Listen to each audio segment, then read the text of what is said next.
month of August. I would like to thank ASG Yencha for his briefing. Mr. President, despite intensified international efforts to achieve a comprehensive, just, and lasting peace in Ukraine, Russia persists in its attacks against major urban centers, civilians, and critical infrastructure. The most recent missile and drone strikes on Ukraine cities, which resulted in the killing and wounding of civilians, including children, and the destruction of numerous buildings, seriously undermine efforts toward peace and demonstrate once again Russia's utter disregard for international law and human life. They discriminate strikes of 27 of August, which severely damaged diplomatic premises in Kiev, including the delegation of the European Union, represent a flagrant violation of the Vienna Conventions. I would like to make 3 points. First, we are appalled by Russia's recent attack on Kiev, and we strongly condemn the deliberate targeting of civilians and civilian infrastructure in blatant violation of international humanitarian law. We call upon Russia to cease immediately such unlawful actions. We commend all UN and humanitarian agencies in Ukraine for the life-saving services they provide, and we thank them for the service. Second, on peace efforts, no negotiation can succeed while blood continues to be shed on the ground. We call for an immediate, full, and unconditional ceasefire as the necessary first step towards a comprehensive settlement. In full respect of Ukraine's sovereignty, independence, and territorial integrity within its international recognized borders. We welcome the US-led initiatives and the decisive efforts of President Trump to put an end to the war, and we call on Russia to stop its armed aggression and withdraw its troops from Ukraine.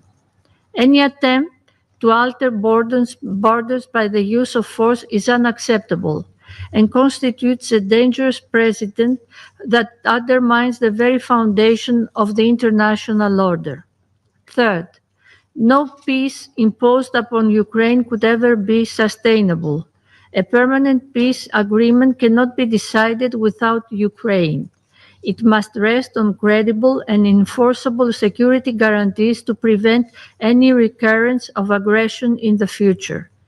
Mr. President, Greece reiterates its unwavering solidarity with the people of Ukraine who have endured the devastating consequences of Russia's full-scale invasion for over 3.5 years. The war must end. We stand ready to support all international efforts aimed at securing a just, sustainable, and lasting peace, in full conformity with international law, the UN Charter, relevant UN resolutions, and the Helsinki Final Act. I thank you. Agradezco a la delegación de Grecia su declaración. Doy la palabra a la delegación del Reino Unido. Thank you, President, and I echo Greece's thanks for your stewardship of the Council in August. I'd also like to thank ASG Yencha for briefing us this afternoon. I also look forward to the participation of Her Excellency, the Prime Minister of Ukraine, in today's meeting. Only yesterday, the representative of the Russian Federation stood just outside this chamber and said to the media, I quote, "We believe in peace. We believe in diplomacy." Yet Russia's attack on Ukraine just the night before was one of the largest aerial attacks of its war. Russia says it believes in peace and diplomacy. Such brutal attacks say the opposite. Russia deployed nearly 600 drones and 31 missiles in an attack that hit civilians and civilian infrastructure. Among the homes and buildings destroyed in Kyiv, the British Council and the EU delegation suffered extensive damage. deliberate targeting of civilian infrastructure and civilian objects is a violation of international humanitarian law. At least 23 people, including 4 children, were killed by these strikes, and dozens more were wounded. We extend our condolences to the families and friends of those killed. It has been reported that among the children who were killed, the youngest was 2 years old. The Kremlin's actions reflect no desire for peace or diplomacy that I can detect. We are appalled by the suffering that Russia has inflicted on civilians, including a guard at the British Council office who was among those injured and hospitalised. We're equally outraged by the damage these strikes caused to neighbouring EU delegation building. But if Russia thinks it can intimidate us, it is wrong. This will only strengthen UK and Western resolve to support Ukraine. These strikes are the actions of a Russian government that is hell-bent on destroying Ukraine and sabotaging international peace efforts. As my Prime Minister has said, quite simply, this bloodshed must end. And there remains only one solution. Putin must, as Zelensky has done repeatedly, agree to a full and unconditional ceasefire immediately. President, every time I have to deliver a statement which marks another milestone in Russia's violence, I'm joined by 13 of my fellow council members, 14 Security Council members calling for a cessation of hostilities. It is easy to sit here and say that there must be peace. Yes, we all want peace, but only one of us has the power to make that happen immediately. President Putin had the power to stop this war when we called for it last month, and the month before that, and the month before that, all the way back to February 2022. How many people would still be alive today if President Putin had committed to peace and diplomacy instead of violence back then? Or better yet, if he had decided not to invade at all? I thank you. Agradezco a la delegación de Reino Unido su declaración. Doy la palabra a la delegación de Sierra Leona. Thank you, Mr. President. And let me join colleagues in really extending our commendation and congratulations to you and your delegation on your successful presidency this month, as this is the last scheduled meeting. Mr. President, I thank Assistant Secretary General Miroslav Jenča for his sobering briefing on the grave escalation of the conflict between the Russian Federation and Ukraine. And I welcome the participation of Her Excellency Ms. Yulia Shcheredenko, Prime Minister of Ukraine, to this meeting. Sierra Leone is alarmed by a report of continuous airstrikes on heavily populated areas, particularly of Ukraine. On 27 August, there were reports of a massive airstrike involving more than 500 drones and missiles, as briefed, killed at least 23 people, including 4 children, in Kyiv and injured over 45 others, with many still feared to be trapped under rubble. The strikes damaged residential buildings, a shopping mall, and even diplomatic premises of the British Council and the European Union. This tragic episode regrettably reflects the wilder pattern of the conflict. The first half of 2025 has witnessed relentless aerial bombardments of populated areas, leaving behind death, destruction, and despair. Hospitals, schools, universities, businesses, and critical energy and water infrastructure have all been targeted. Retaliatory strikes have also caused civilian injuries and infrastructural damage inside the Russian Federation.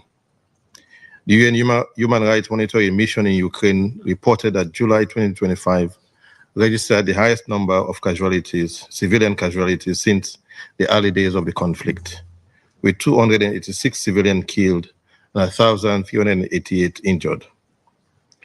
August appears to be continuing this devastating trend. The toll since 2022 is staggering. More than 50,000 casualties alongside the displacement of over 10 million people. Millions, particularly children, now live in fear, deprived of safe shelter, quality education, and basic necessities such as clean water and electricity. More than 1,600 educational facilities have been damaged or destroyed, compounding their plight. Sierra Leone deplores the deliberate targeting of civilian and civilian infrastructure. International humanitarian law is unequivocal. Such attacks constitute war crimes. We stress that the principles of proportionality, precaution, and distinction must be fully respected. Operations near nuclear installations or other critical civilian sites are particularly unacceptable and risk catastrophic consequences. We therefore reiterate our call on the involved parties to prioritize the protection of civilians, to cease indiscriminate attacks, to refrain from military operations in and around civilian infrastructure, and to ensure humanitarian corridors are respected. Compliance with international law, including human rights law and the Geneva Conventions, is not optional. It is obligatory. We commend the ongoing humanitarian aid coordination efforts led by the United Nations Humanitarian Coordinator and facilitated by OCHA under extremely difficult circumstances. With approximately 12.7 million people in Ukraine in need of humanitarian assistance, these efforts remain indispensable. We call for the safe, sustained, and unhindered delivery of aid, particularly to those in hard-to-reach areas and close to front lines. We further emphasize the importance of sustained and flexible funding for humanitarian and recovery programs, particularly in view of the upcoming winter season. Mr. President, this conflict is not confined to the borders of Ukraine or the Russian Federation. Its ripple effects are destabilizing global economies, undermining trust in the international system and norms, and aggravating food and energy insecurity. The disruption of grains exports disproportionately affected developing countries, including in Africa, driving up prices and straining vulnerable economies. Most gravely, the conflict adds to a mosaic of geopolitical issues that are eroding the very integrity of the UN Charter. If internationally recognized borders can be redrawn by force and sovereignty principle not immutable, then the foundation of global peace and security is left unprotected. For Sierra Leone, the sovereignty, independence, and territorial integrity of states are immutable principles. To compromise them is to compromise the rules-based international legal order itself. Sierra Leone reaffirms its unwavering support for the Charter of the United Nations and its core obligations under Article 2.3 that all member states must settle disputes by peaceful means. In this spirit, we recall the Council's recent adoption of Resolution 2774, which reaffirmed that the primary purpose of the United Nations is to maintain international peace and security and to resolve disputes peacefully. It further called for a swift end to the conflict and a lasting peace between Ukraine and the Russian Federation. We also note the guidance of the General Assembly in its most recent resolution at the 11th Emergency Special Session, which underscored the urgent need to end the conflict this year. Sierra Leone aligns itself with these calls because peace must be the immediate priority. That peace, however, must be just, comprehensive, and sustainable. Only through genuine dialogue and good faith negotiations can the bloodshed end and stability return. With this in mind, and given the escalating toll of death, displacement, and destruction, the only viable path forward is through diplomacy and dialogue. We therefore support all initiatives, both within and beyond this Council, aimed at securing a stop in fighting, declaration of a pause to pave the way for a just, comprehensive, and sustainable peace. We take note of the recent confidence-building measures, including the exchange of prisoners of war, civilian detainees, and soldiers' remains, facilitated through talks in Istanbul. These are positive steps that should be built upon. We also welcome recent high-level engagement and urge that they translate into meaningful negotiations for unconditional ceasefire and eventually peace agreement. The international community, and above all this council, must remain steadfast in its support for such efforts, supporting negotiations that address critical issues, including immutable borders, security guarantees, military capabilities, and regional stability. Resolution 2774 provides a framework, but it is the will and leadership of the member state that will determine whether peace is achieved. The stakes are too high for delay. The people of Ukraine and the Russian Federation, and indeed the wider world, deserve an end to this devastating war. Sierra Leone stands ready to work with all members of this council and all parties concerned to ensure that leadership, goodwill, and the principles of the Charter prevail. Only then can we restore faith in international law, rebuild shattered lives, and reaffirm the UN's enduring purpose of saving succeeding generations from the scourge of war. I thank you. Agradezco a la delegación de Sierra Leona su declaración. Doy la palabra a la delegación de la República de Corea. Thank you, Mr. President. At the outset, I also thank SG Yencha for the timely briefing and welcome the representative of Ukraine, His Excellency Prime Minister Sviridenko. Mr. President, we return once again to this August chamber under grim circumstances to discuss the most recent appalling attack against civilians and civilian infrastructures in Ukraine. For months, we have witnessed an expansion of heavy air attacks, and again urgently called for a cessation of hostilities in Ukraine. However, these calls are again being ignored as the Russian Federation continues to scale up its expansive drone and missile strikes on heavily populated civilian targets. The Republic of Korea condemns Russia's escalating attacks on civilian infrastructure. In the early hours of Thursday morning, Russia launched yet another disturbing drone and missile assault on high-rise residential buildings, educational institutions, and civilian transport as Kiev and other cities slept, killing at least 19, 4 of whom were children, and injuring over 60 others. And in addition to targeting Ukraine civilians and civilian infrastructure, Thursday's attacks also hit the EU mission and British Council. My delegation categorically condemns all such attacks on diplomatic and consular premises, which are contrary to international law and global norms. Thursday's attacks, carried out with nearly 600 drones and 31 missiles, represented Russia's deadliest attacks on Ukraine since July, as well as the second largest air assault since this illegal war began. These attacks represent clear violation of international humanitarian law. Civilians must be always protected and should never be targeted. Yet this recurrent and bloody scenario continues to play out weekly, shattering lives, families, and communities. They also exemplify again the urgency of ending this protracted horror. Mr. President, under this troubling backdrop, the Republic of Korea once again implores an immediate, full, and unconditional cessation of all hostilities.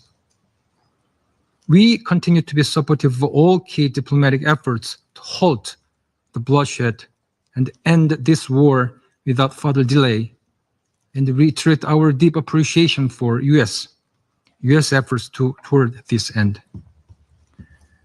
However, the continuing Russian attacks on Ukraine, such as Thursday morning's shocking barrage, not only threaten ongoing common global peace efforts, they directly undermine them. In this connection, my government is concerned about ongoing Russian, North Korean military cooperation that is exacerbating the severity and the scope of this war and its bleak ramifications, not only for Ukraine civilians, but also for peace and security in both the European and Asian regions. Mr. President, all parties must take swift and concrete steps toward an end of war agreement in line with the Security Council Resolution 2774 to ensure a lasting peace between Russia and Ukraine.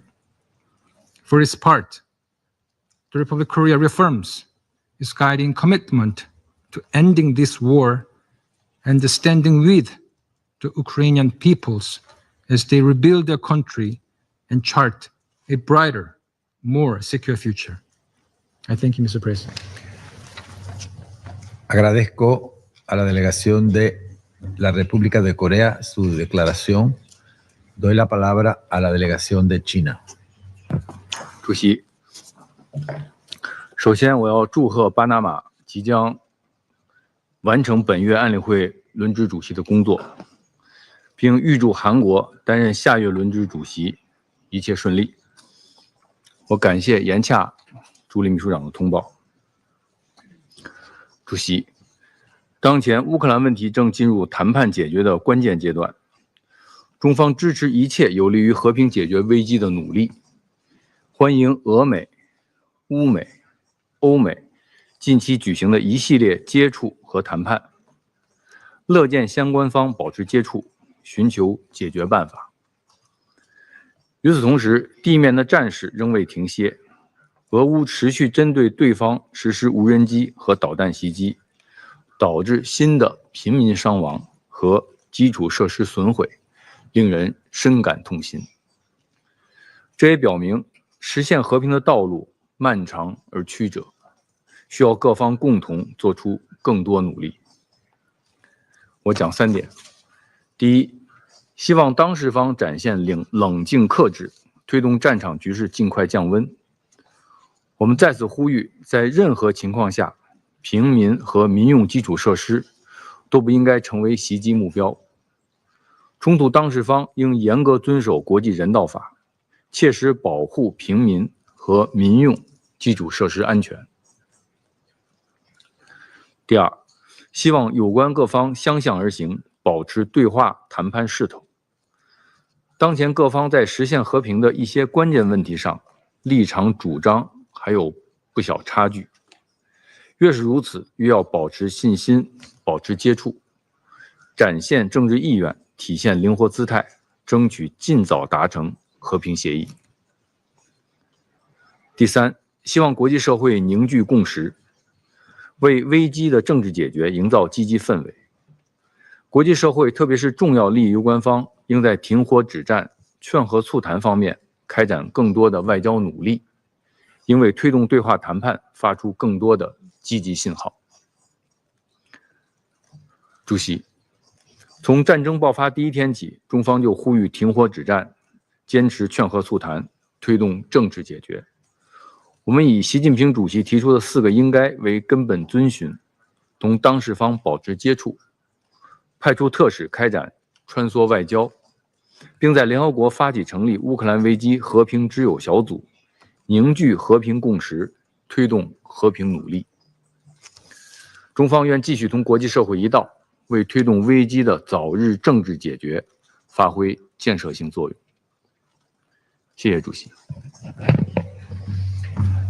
Agradezco a la delegación de China su declaración.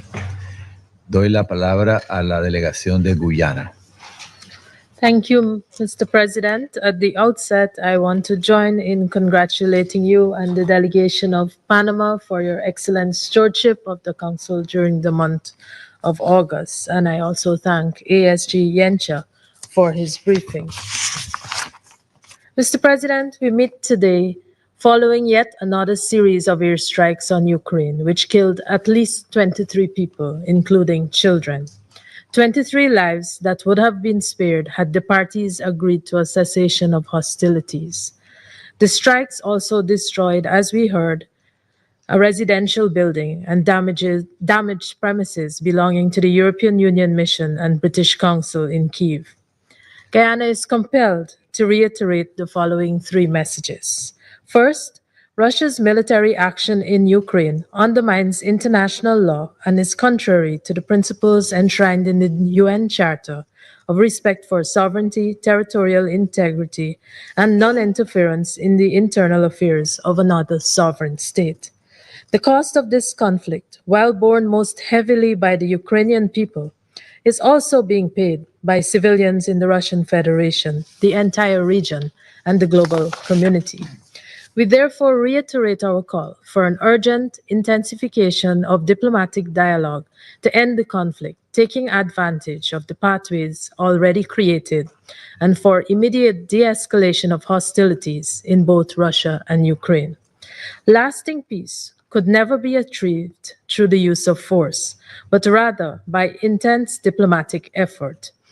Ending this war peacefully must remain our foremost priority. Second, we reiterate our demand for full adherence to legal obligations under international law, including international humanitarian law and international human rights law. This conflict, from its inception, has been characterized by violation after violation of international law, with numerous attacks against critical and civilian infrastructure, the abduction of children, the denial of humanitarian access, and the killing of humanitarian personnel. There have also been attacks against nuclear facilities. We once again call upon the conflict parties to fulfill their obligations under international law, including international humanitarian law, and to take all necessary precautions to protect civilians. We also underscore the need to prioritize the protection of children. Third and final, the international community must continue to support efforts and confidence-building measures that could bring the two parties closer to the goal of negotiating a ceasefire. We commend the recent prisoner exchanges and the talks in Istanbul and hope that these can continue and will be matched by initiatives in other areas. In closing, Mr. President, Guyana will continue to support all efforts of the UN Secretary General and other willing partners who have been working diligently towards sustainable peace, a peace that respects Ukraine's sovereignty, independence, and territorial integrity within its internationally recognized borders. I thank you. Agradezco a la I thank the delegation of Guyana for their statement. I give the floor to the delegation of the United States.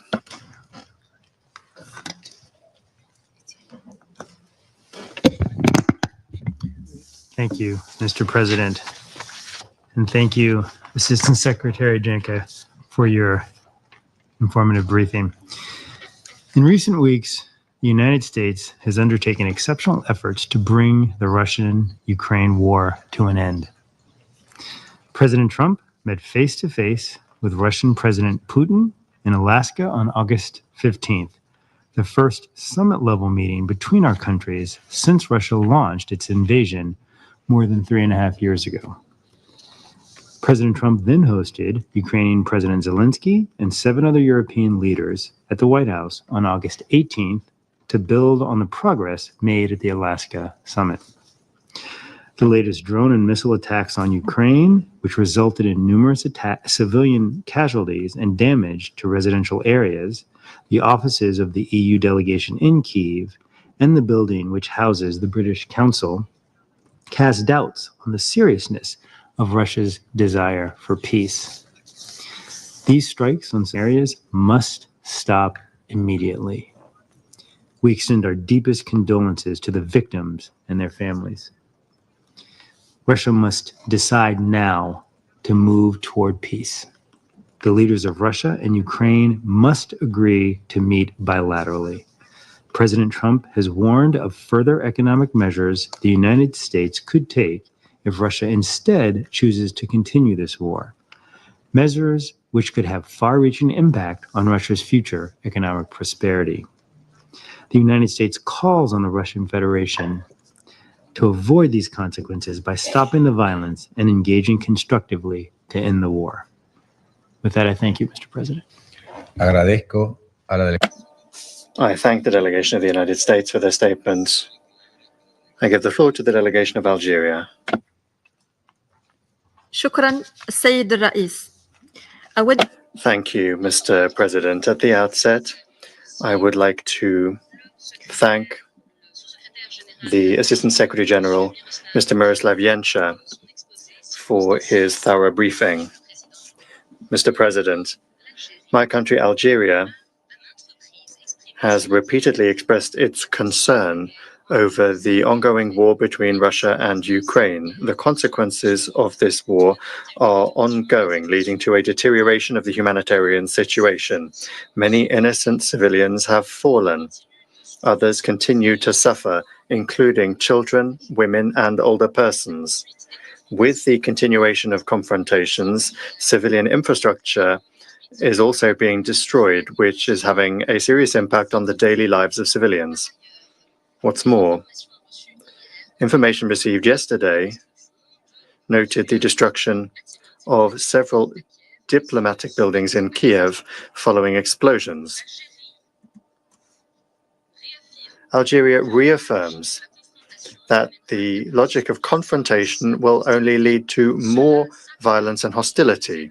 That undermines dialogue and negotiations and undermines diplomatic efforts aimed at achieving a peaceful solution, including in the context of direct negotiations, which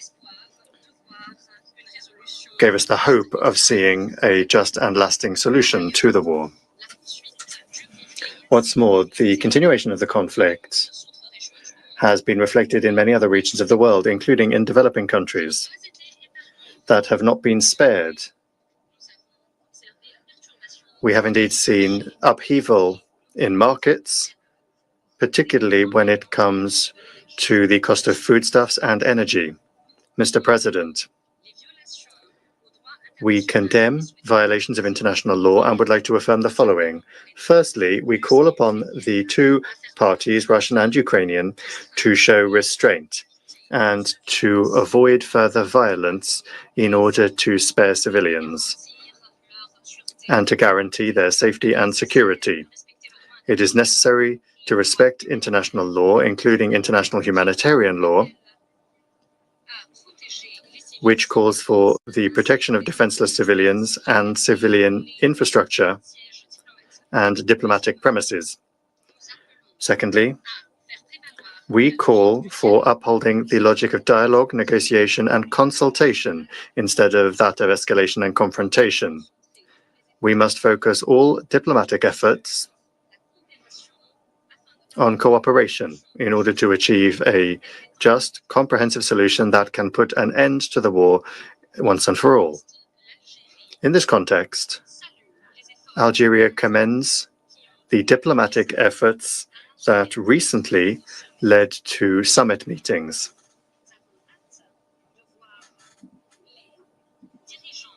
And we are keen to see the Russian and Ukrainian leaders meet under the auspices of the United States, so as to achieve direct negotiations between the two parties.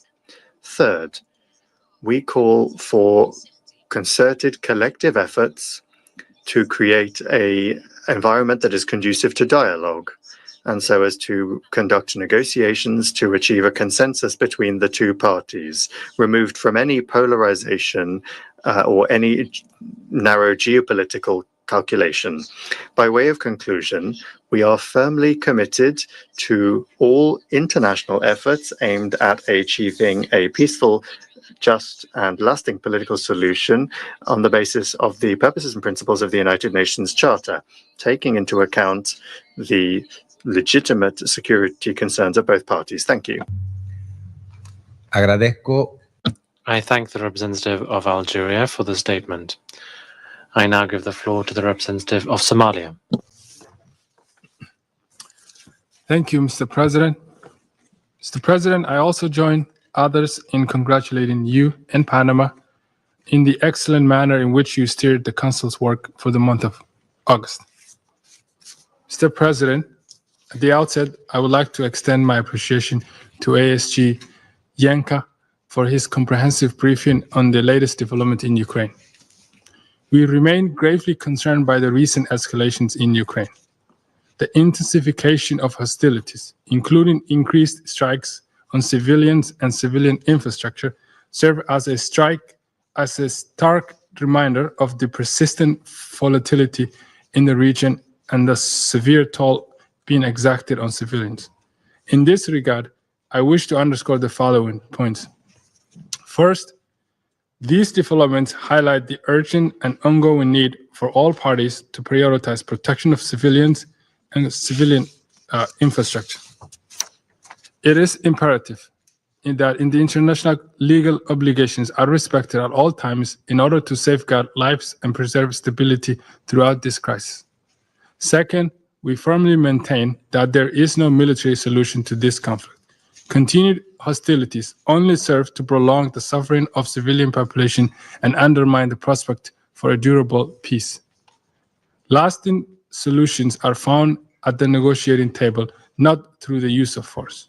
Third, we welcome the recent diplomatic initiatives by President Trump and the US to end the war in Ukraine, including the high-level meeting between the US President and the Russian President in Alaska, as well as the meeting with the President of Ukraine and European leaders in Washington, D.C.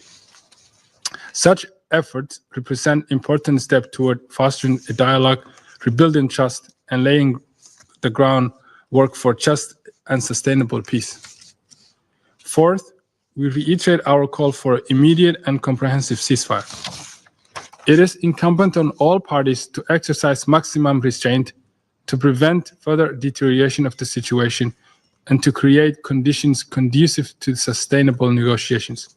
To conclude, Mr. President, my delegation reaffirms its unwavering support for all efforts aimed at tackling the root causes of this conflict and achieving just and lasting solution consistent with the principles of the United Nations Charter. The people of Ukraine and everyone affected by this war deserve a future defined by peace, security, and dignity. I thank you. Agradezco a la delegación. I thank the representative of Somalia for the statement. I now give the floor to the representative of Pakistan.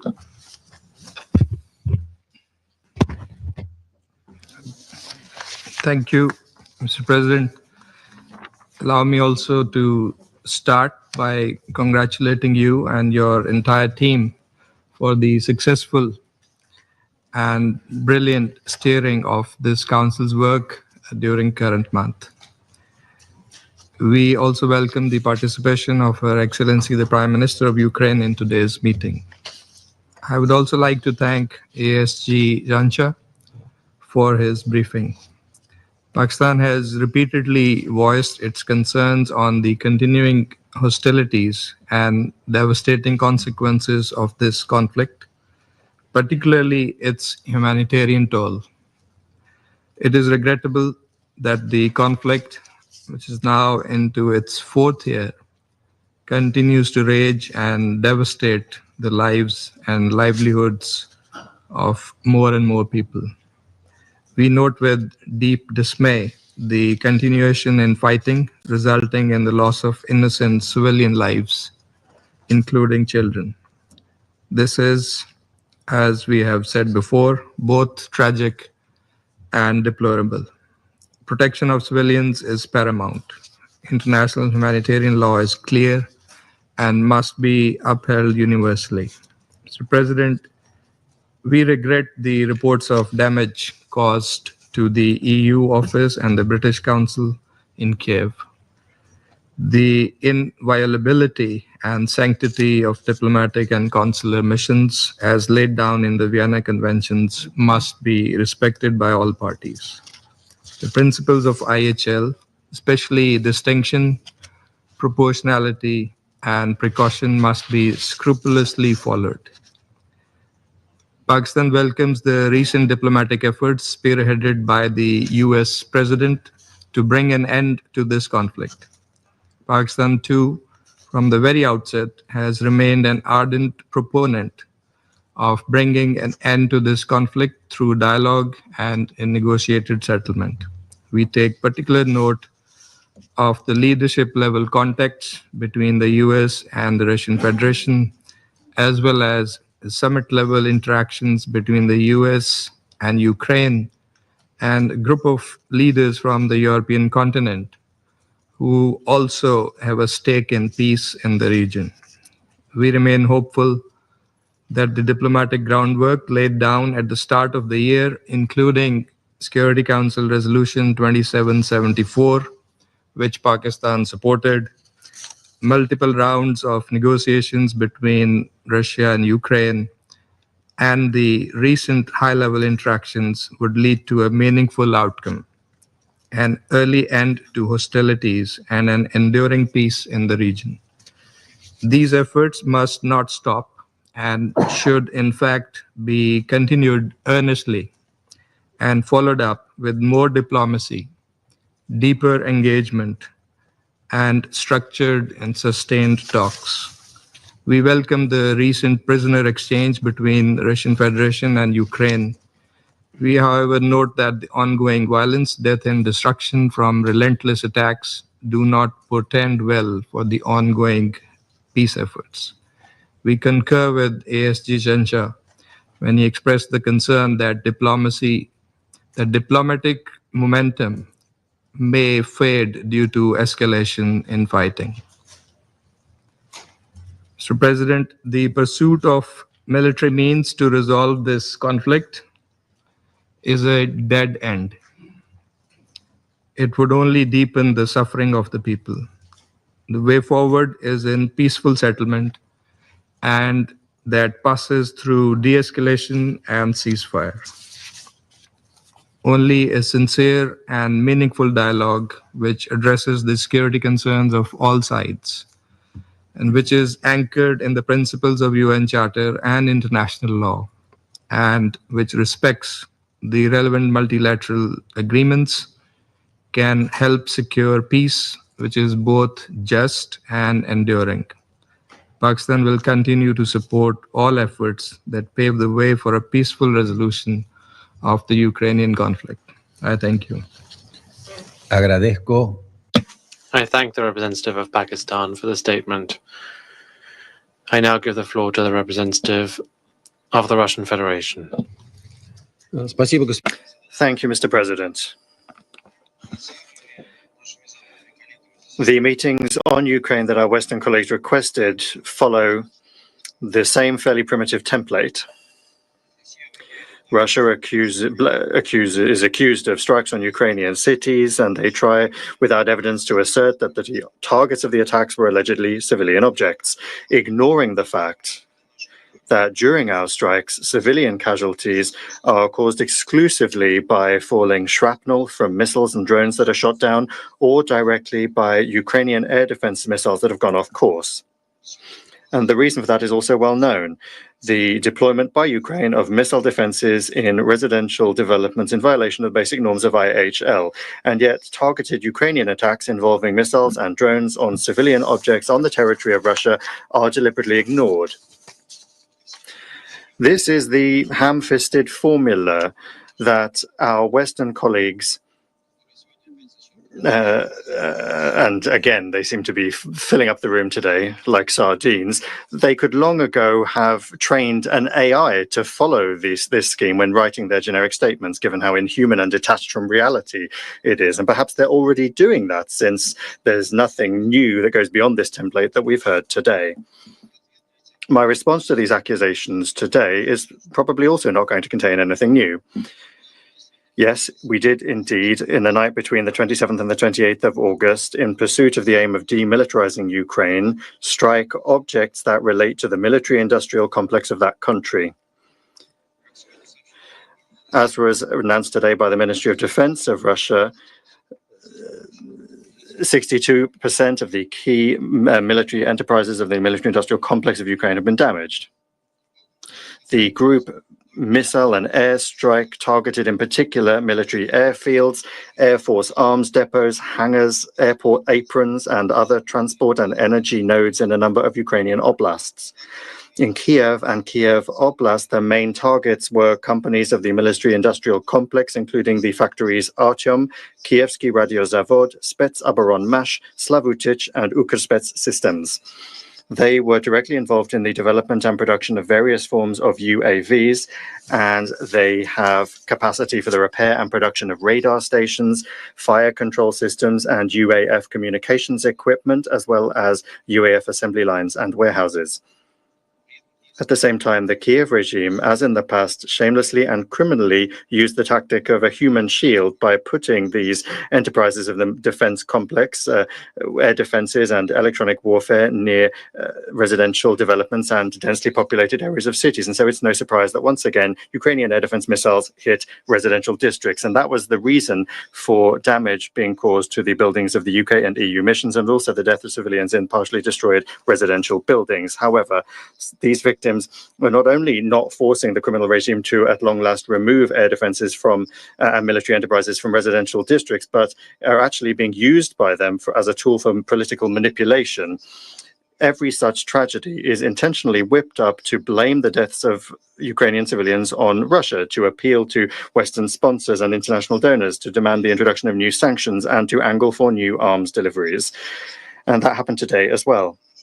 Before our eyes, with the complicity of Western members of the Security Council, the lives of the civilians of Ukraine have been turned into a bargaining chip, and human suffering is becoming a way to achieve mercenary foreign policy goals. In light of the irremediable hypocrisy of our Western colleagues and their reluctance to expose the true reason for people dying, Ukrainian citizens have long ago figured out what's going on. They quickly understood that the danger for them was coming from the Ukrainian air defense systems and not Russian strikes. You don't believe me? Well, just read Ukrainian social networks. There, people have for a long time been warning one another about the deployment of air defense and military enterprises near their homes, and making fun of you, Western colleagues, and your awkward attempts to cover for the criminal Kiev regime.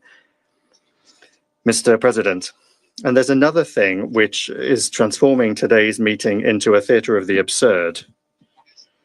While emphasizing the victims and destruction in Ukrainian cities, the Western initiators of today's meeting are, as usual, deliberately ignoring the UAF's premeditated hunting of civilians, including women, children, and older persons on the territory of Russia.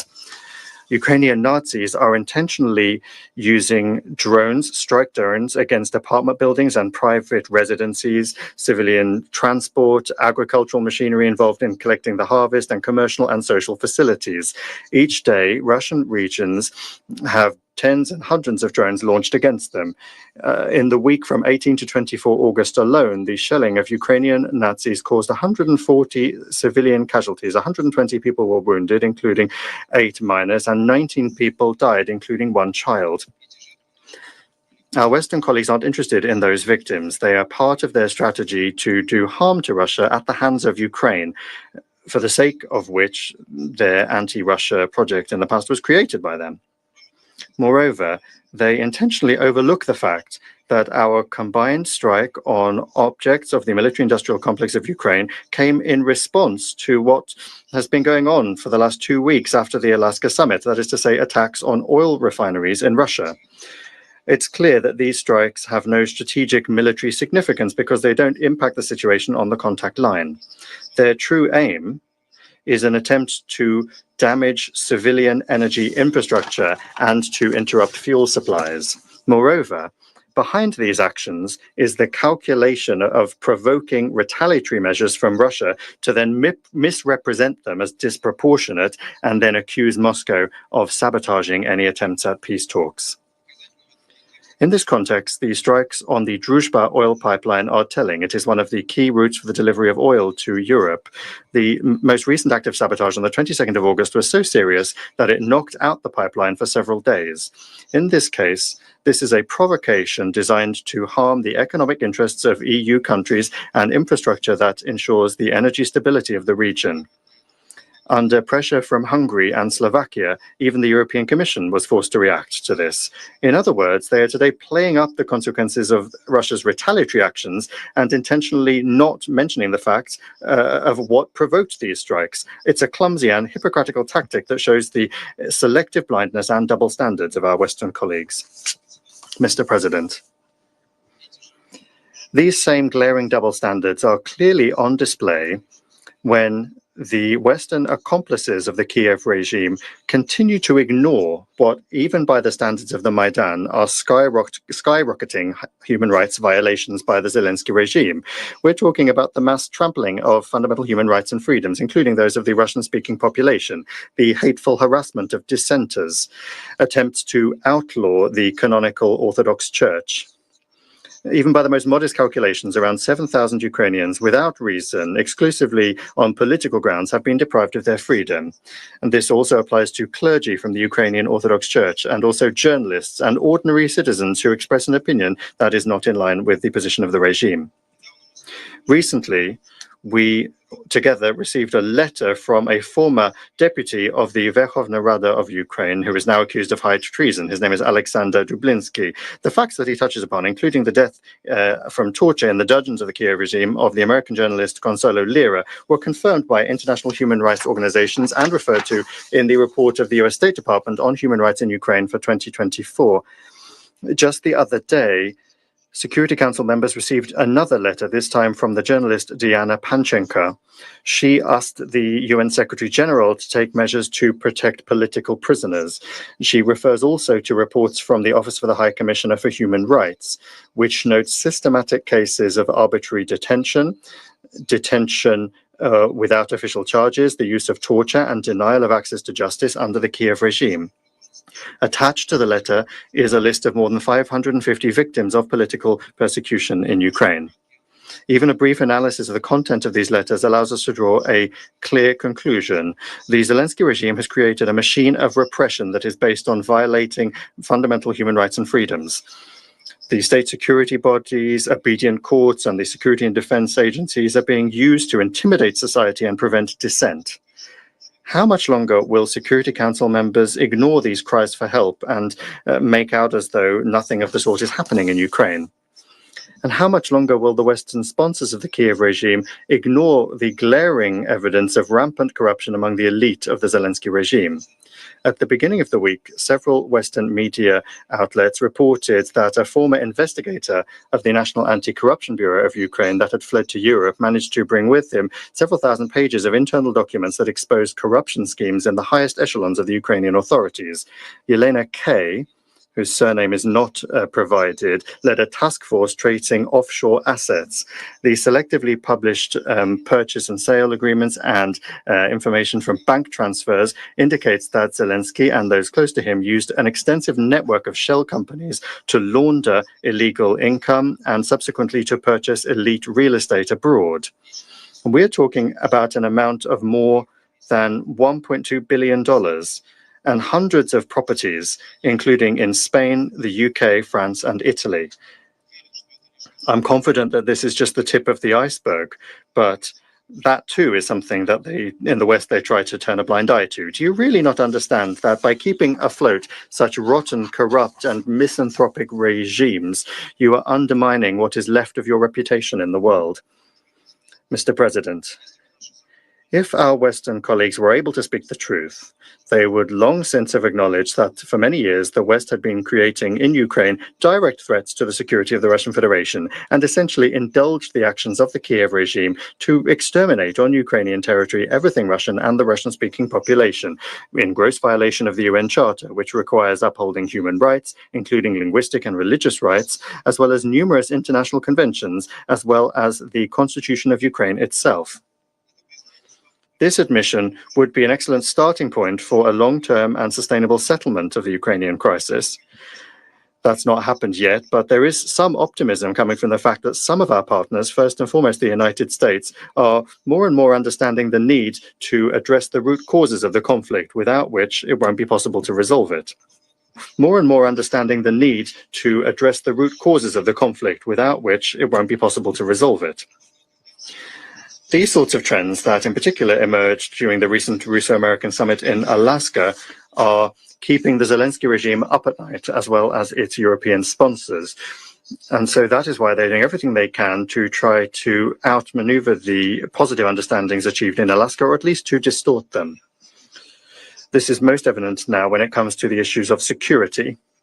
In that regard, I would like to declare to be unacceptable any new attempts to resolve collective security issues in circumvention of Russia without taking into account our interests and concerns. These attempts were what provoked the crisis situation in the Euro-Atlantic area, and the solution to that is not yet in sight. We have repeatedly explained our position of principle on this, a cornerstone of which is mutual respect and equality. We oppose any impingement on the sovereignty and independence of other states, and we will not allow such attempts when it comes to Russia. Our legitimate interests in the security sphere will be upheld hard and fast. In the form of security guarantees, the collective West is promoting one-sided, essentially neo-colonial initiatives to deter Russia. This relates to the clearly unfeasible European plans for the further militarization of Ukraine, the building up of the military presence of NATO countries in the Black Sea region, including airspace patrols. And they are also shamelessly proposing to limit the number of guarantor countries to the key states of NATO. Colleagues, the provision of security guarantees is not a condition, but rather the result of a peace settlement after the root causes of the conflict in Ukraine have been removed. The security guarantees in the form that they are being voiced by our former European partners would only facilitate a further degradation of strategic stability at the regional and global levels. In this regard, it would be appropriate to recall the initiative of the Ukrainian side itself, which was proposed by Ukraine in April 2022 in Istanbul. The Ukrainian negotiating team at the time outlines the main principles of an agreement on concluding the hostilities and ensuring a sustainable settlement. That included Ukraine's abandonment of entry into NATO or any other нейтрального и безъядерного статуса. В этом контексте украинская сторона предложила. Ukrainian side proposed, and our delegation agreed to develop security guarantees, the parties to which would be all of the permanent members of the UN Security Council, as well as specific states that may have an interest in joining this group of security guarantors. It is evident that Kiev's proposal presupposed that those guarantees would be equal and the security of all interested parties, including Ukraine's neighbors, would be ensured on an equal, indivisible basis. We supported that option. The document was initialed and we were prepared to sign an official treaty. We understand it now as well, and we are prepared to consider it. Unlike the various other schemes being discussed that essentially boil down to the territory that is still under Ukrainian control being buttressed by NATO countries, even going as far as the introduction of military contingents there. For Russia, that is absolutely unacceptable because it could lead to an uncontrolled escalation of the conflict with unpredictable consequences. Those that advance such ideas are not interested in resolving the crisis, rather they want to perpetuate it, possibly through a temporary freeze. That is not at all what we were talking about in Alaska. We also note many attempts to distort the idea of holding a Russo-Ukrainian summit and assertions that Russia is allegedly not prepared to do so. Quite the opposite. We have repeatedly said that we can consider this scenario, but provided that there is thorough prior preparation for such a meeting and the substantive content of it. Otherwise, it would simply not have any meaning. We do stand ready to work in any formats with the understanding that that should be in good faith and honest. A possible Russo-Ukrainian high-level meeting could draw up mutual agreements that are based on well-understood steps and measures following the Alaska summit. However, what can we talk about really if Zelensky is publicly saying that he does not, for example, want to discuss the question of territory, in so doing throwing down the gauntlet to President Donald Trump, who openly said that that should be the subject of negotiations. The head of the Kiev regime has also clearly stated that no one can ban Ukraine from joining NATO, which also runs counter to what was said by President Trump. Zelensky also is not intending to repeal the laws that essentially ban the Russian language, destroy Russian culture, education, Russian language media, and the canonical UOC. If the expired Ukrainian president is not prepared for these discussions and in general does not want to make any compromises, which he has repeatedly highlighted over the past 10 days, then it's not entirely clear why he is insisting on a meeting with Russian President Putin. Mr. President, to achieve mutually acceptable solutions that would guarantee a non-repetition of the conflict, diplomatic efforts must be intensified. I would remind you that during the third round of the renewed Istanbul negotiating track on the 23rd of July, we proposed that the Ukrainian side consider the creation of 3 working groups on political, humanitarian, and military issues. We believe that this would allow us to more specifically consider the agenda items, and that could be useful in terms of bringing our positions closer together and achieving a settlement of the Ukrainian crisis. More than a month has gone by since then, but we have still not got a response from Ukraine. We believe that this matter and the course of the negotiations in Istanbul in general to be something of a litmus test for what Kiev is really interested in. Is it diplomatic work or simply PR and the sabotage of constructive mediation efforts? Thank you for your attention. Agradezco a la delegación.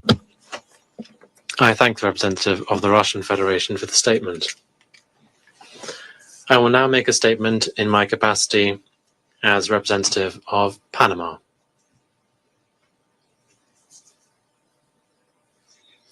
Your Excellencies, distinguished colleagues,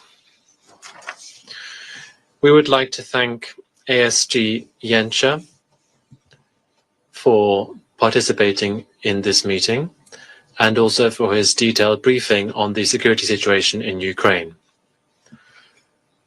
We note the participation of Her Excellency Yulia Syrydenko, the Prime Minister of Ukraine, and we also welcome the participation of the representatives of Poland, Estonia, Norway, Germany, Romania, and the European Union.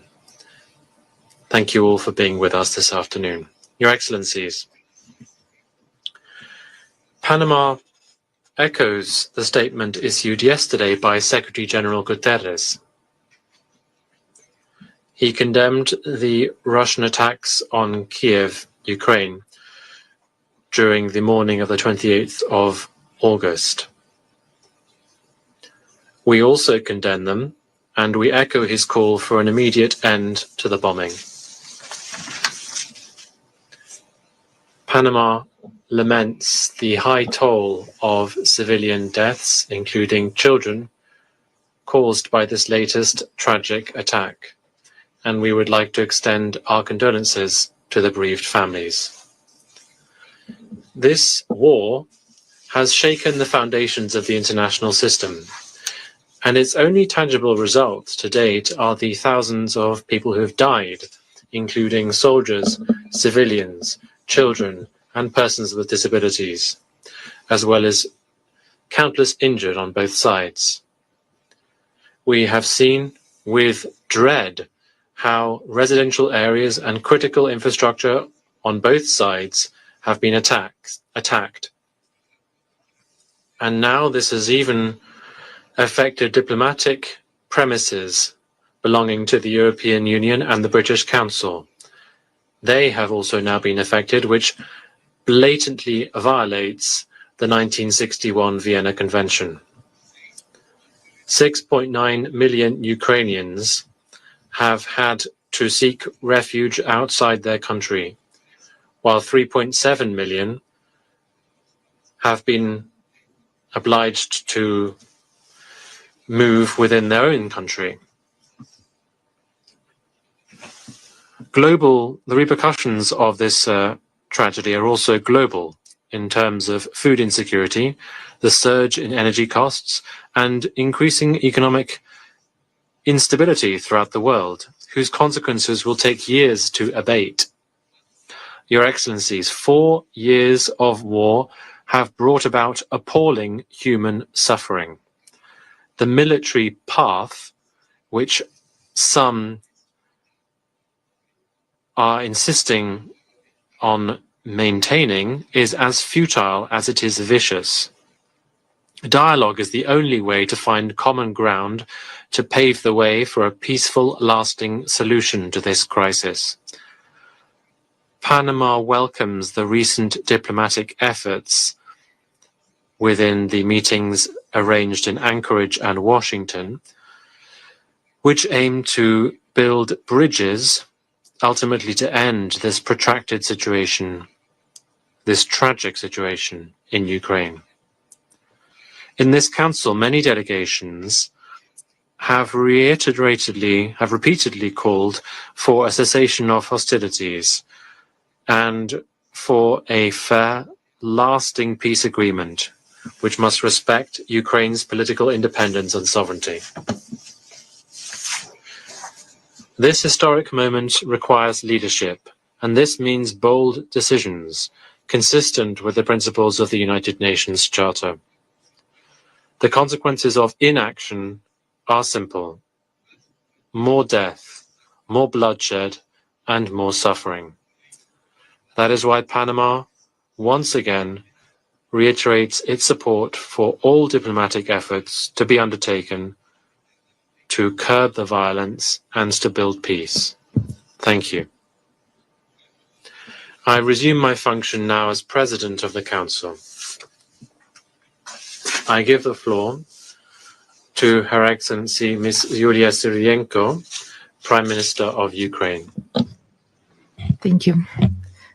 Mr. President, I'm honored to address today the UN Security Council, and I'm grateful to the Presidency of Panama for convening this emergency meeting at Ukrainians' request. We ask for this meeting as the Council should not be sidelined in addressing Russia's terror attack yesterday.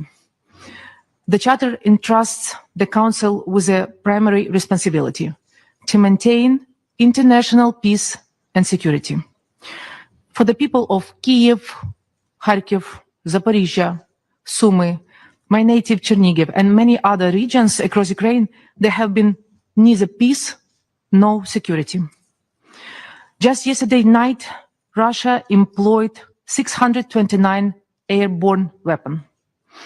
There were Shahed strike drones and other UAVs. They were cruise, air ballistic missiles.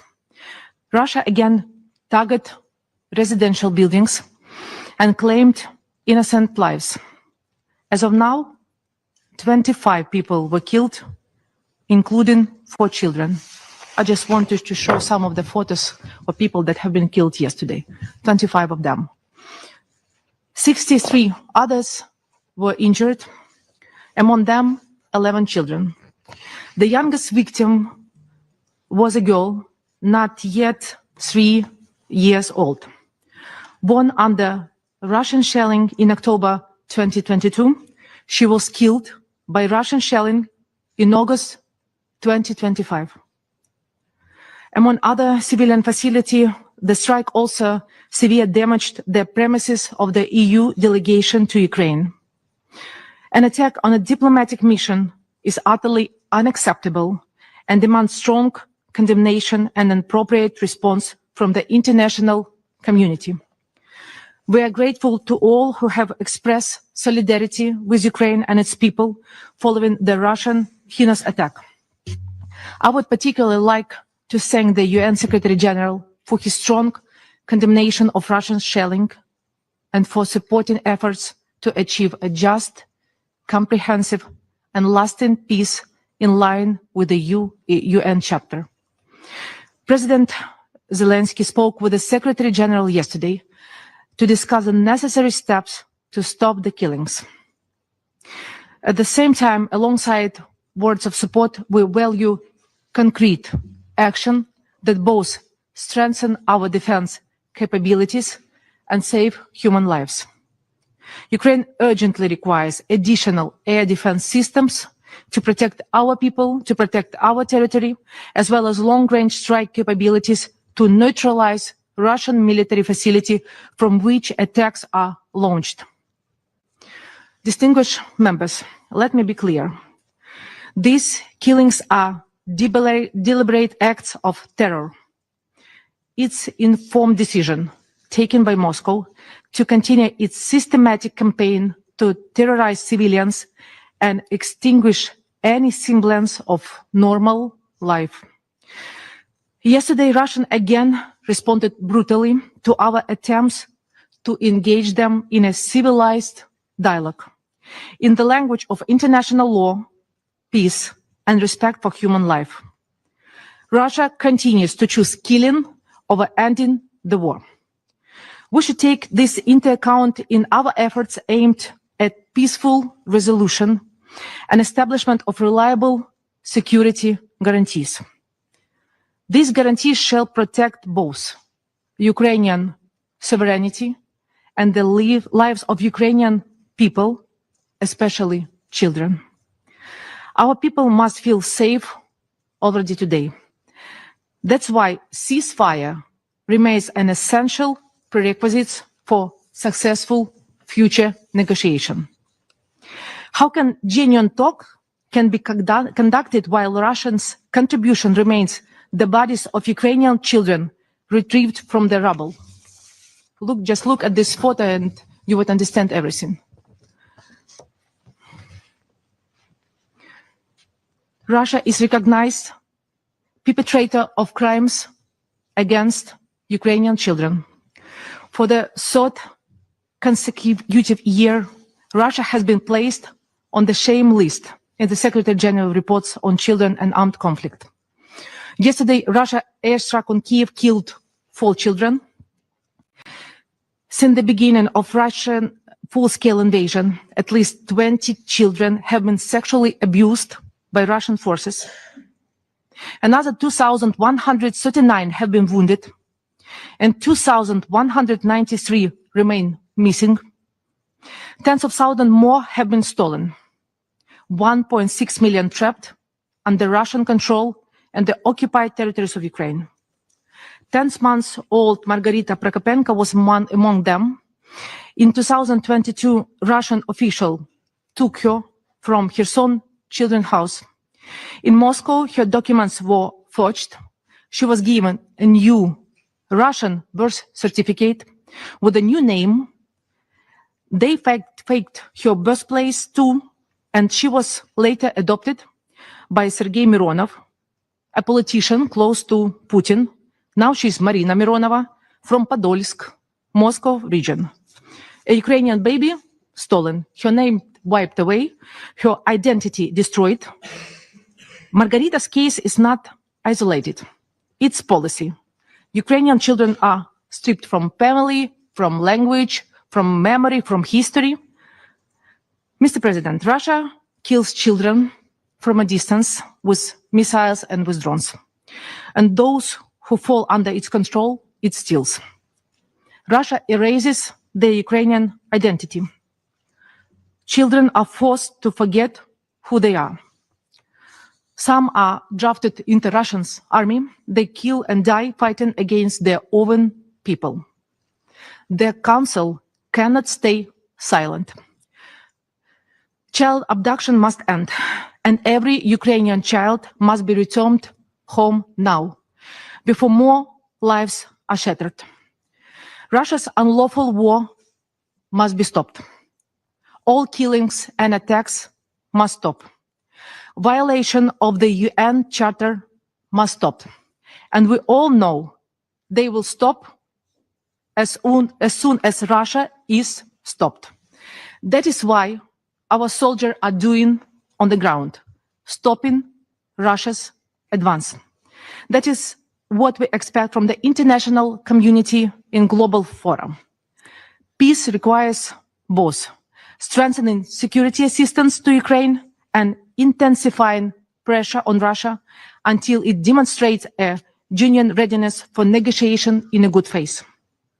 As long as Moscow rejects peace initiatives, it's imperative to intensify diplomatic, economic, military pressure on Russia. This includes swift adoption of the European Union 19th sanction package, full disconnection of Russia from international financial systems, sanctions against the so-called shadow fleet of oil tankers, the imposition of strong tariffs to undermine Russia's war economy, and the strengthening of personal sanctions against Russian political and military leadership to ensure they cannot evade accountability. Russia must be deprived of the means to finance its war and its crimes. Let me reiterate that strengthening our defense capacity will also serve the goal of encouraging Russia to engage more constructively with international peace efforts. Mr. President, Ukraine remains ready to give diplomacy a genuine chance with the goal of achieving a comprehensive, just, and lasting peace. We highly value the diplomatic efforts of President of the United States, Donald Trump, and the European leaders. Yet Russia's ongoing attack undermine and devalue these efforts by the American leadership, supported by many European states and states from other regions of the world. Let me emphasize, the people of Ukraine still hope that this Council and its member states, who have consistently emphasized the need for cessation of the hostilities, will now show the courage to turn word into action by supporting a relevant solution on the matter. Restoring respect for international law, above all the UN Charter and its principle of territorial integrity, will send a clear message. Aggression must be punished, never rewarded. Thank you. Thank you for your attention. Agradezco a la... I thank Her Excellency Ms. Sviridенko for her statement. I now give the floor to the delegation of Poland. Muchas gracias, señor presidente. Thank you, Mr. President. Thank you very much. I would like to begin by thanking Panama for convening today's meeting and Assistant Secretary General Miroslav Jenca for his briefing.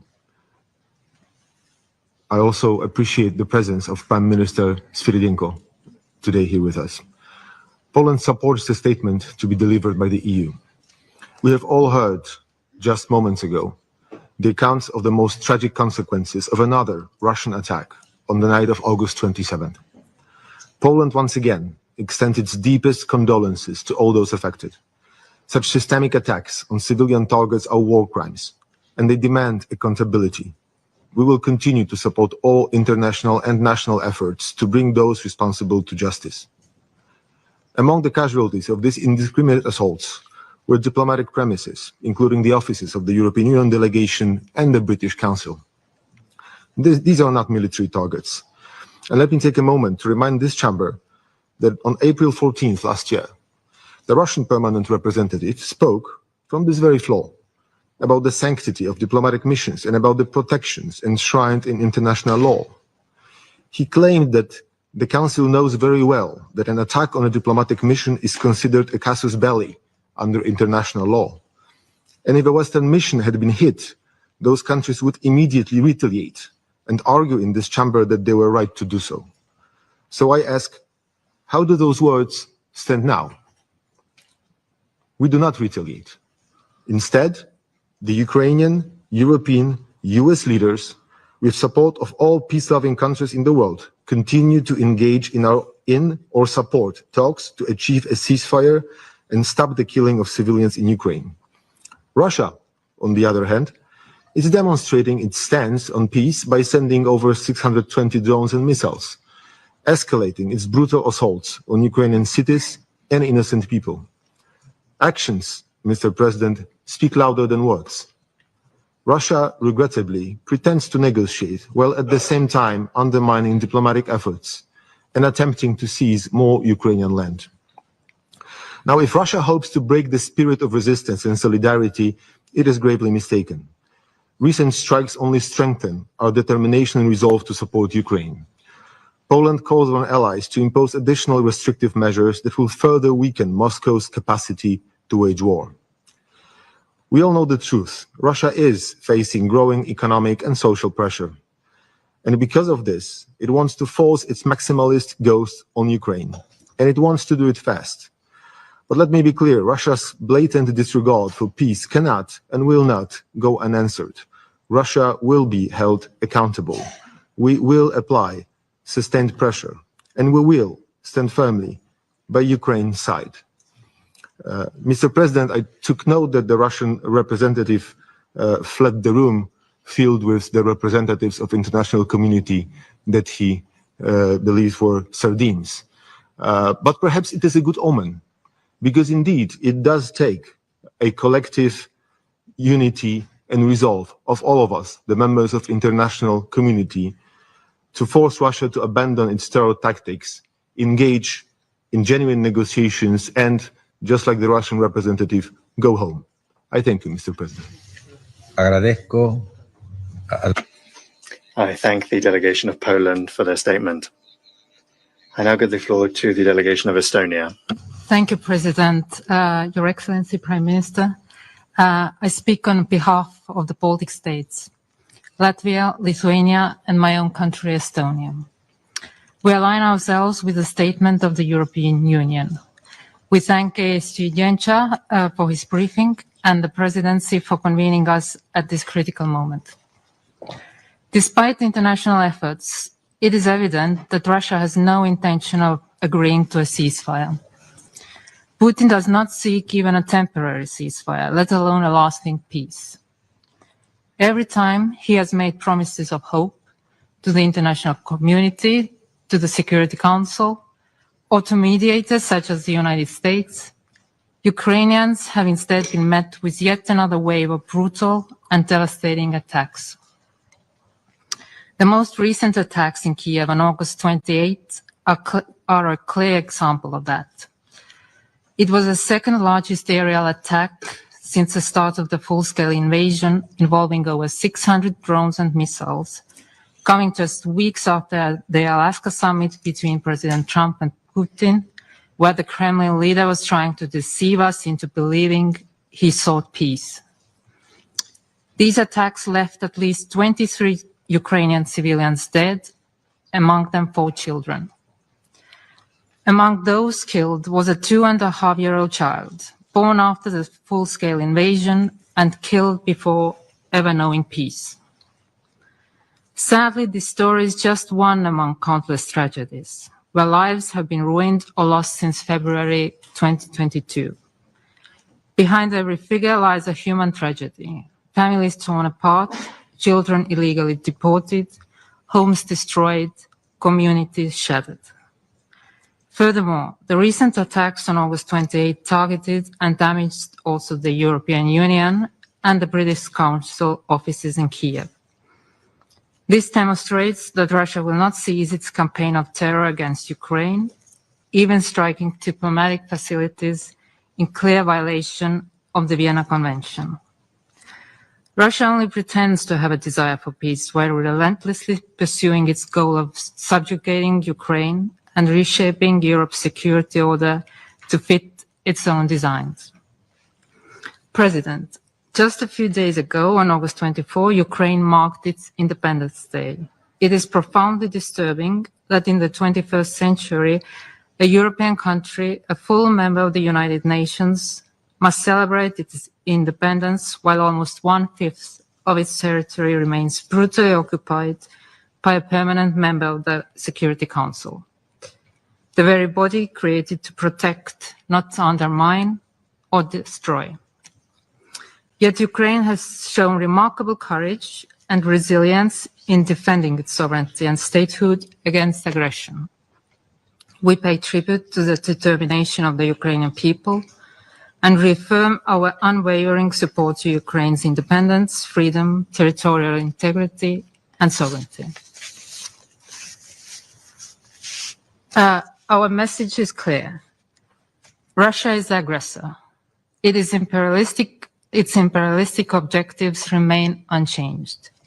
The root cause of this war lies in Putin's refusal to accept the collapse of the Soviet Union.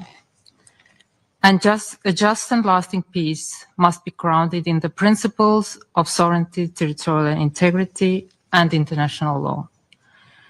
The occupation of any territory of Ukraine by Russia will never be recognized by the international community, neither de jure or de facto. Russia must be held fully accountable for the crime of aggression and for every war crime committed. Perpetrators must face justice, including through a special tribunal for the crime of aggression. There can be no lasting peace without accountability. The Baltic states stand with Ukraine for as long as it takes. Defending Ukraine means defending the sovereign equality of all member states, large and small, the core principle on which the United Nations was founded. Mr. President, as I speak here now, there are currently another attack on Ukraine underway, where planes and drones are in the air. So this is the situation we're right now. I thank you. Agradezco.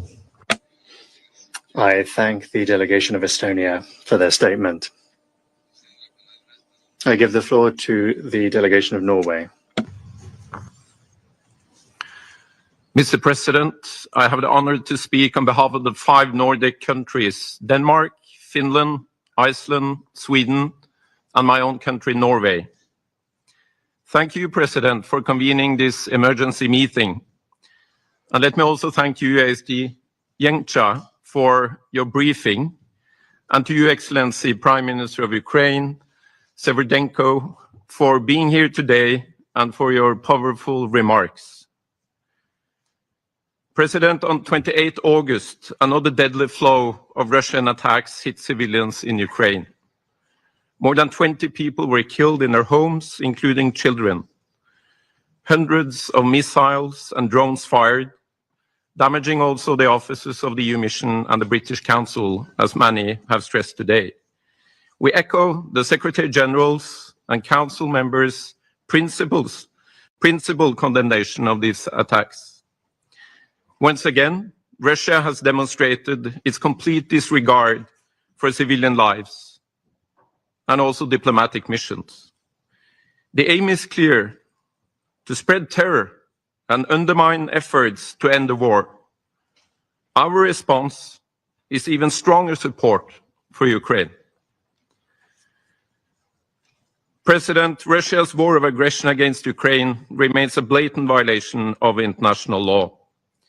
We commend all member states who stand up for Ukraine and its sovereignty and territorial integrity. International law is universal. It must be respected everywhere at all times. We expect all members of this Council and of the UN to reaffirm a core principle of the UN Charter that international borders must not be changed by force. Since the annexation of Crimea in 2014, Russia's strategic aim of subjugating Ukraine has remained unchanged. The list of unfolding horrors in Ukraine, many of which may amount to war crimes, are causing immense human suffering. Russia must end this war. It must end its meaningless bloodshed. President, a full and unconditional ceasefire is the necessary first step.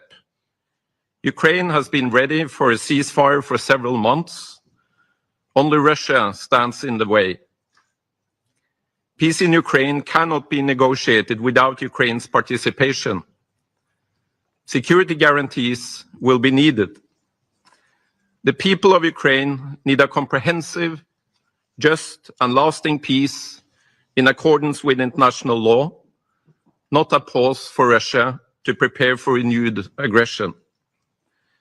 The Nordic countries are ready to play an active role in combining the efforts of the coalition of the willing with those of the US to ensure the strength of these security guarantees.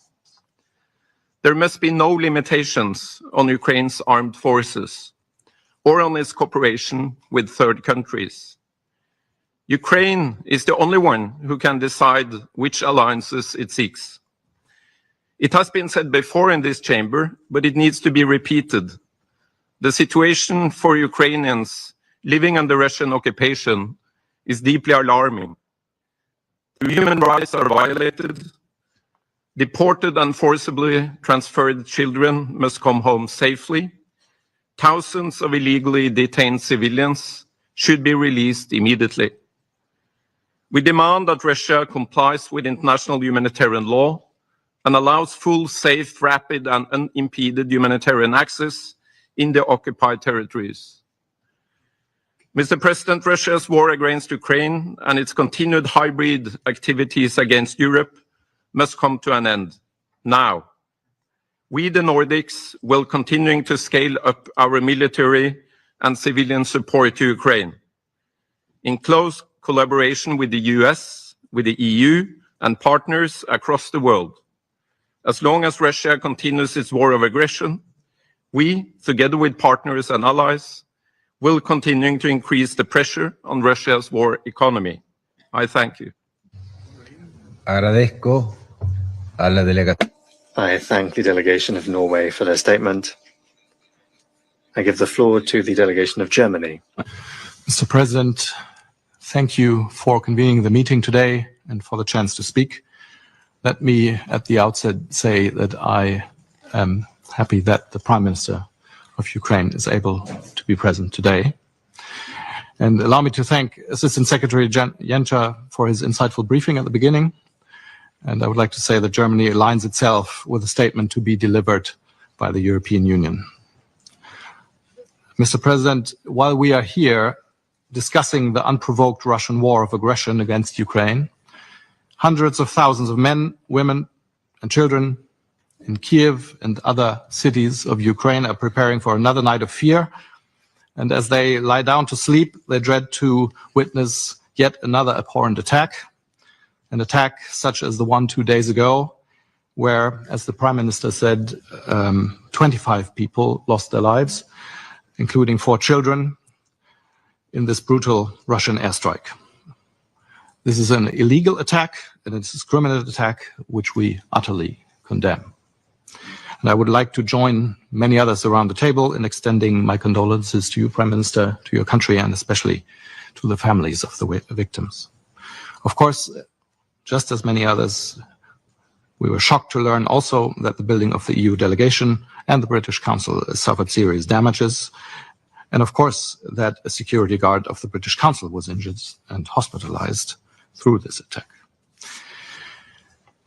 2 facts remain evident after these attacks. First of all, that Russia has demonstrated again its blatant disregard of the most basic norms of international law and international humanitarian law. And secondly, that the Ukrainian people continue to show admirable resilience and determination in defending their country and their sovereignty. Mr. President, I think we have to all ask ourselves what the intention of Russia is and why Russia is conducting these indiscriminate attacks against innocent civilians. For weeks, actually months, Russian leaders and diplomats have been claiming to seek negotiations and peace, but at the same time, Russia relentlessly launches rockets into Ukraine and into residential areas of Ukraine. The position of Ukraine, on the other hand, is clear. Ukraine has suffered an illegal invasion, which has cost more than 13,000 lives to this day, and yet it stands ready for an unconditional ceasefire. Mr. President, I think there are no excuses for member states who truly stand behind the principles of the UN Charter to look away. And every government that wishes to play a constructive role and every member state that seeks a diplomatic solution should increase pressure on the aggressor in order to finally stop the killing. My question, and the question we should ask the Russian Federation, is simple. If Russia is sincere about peace, why can it not agree to a ceasefire?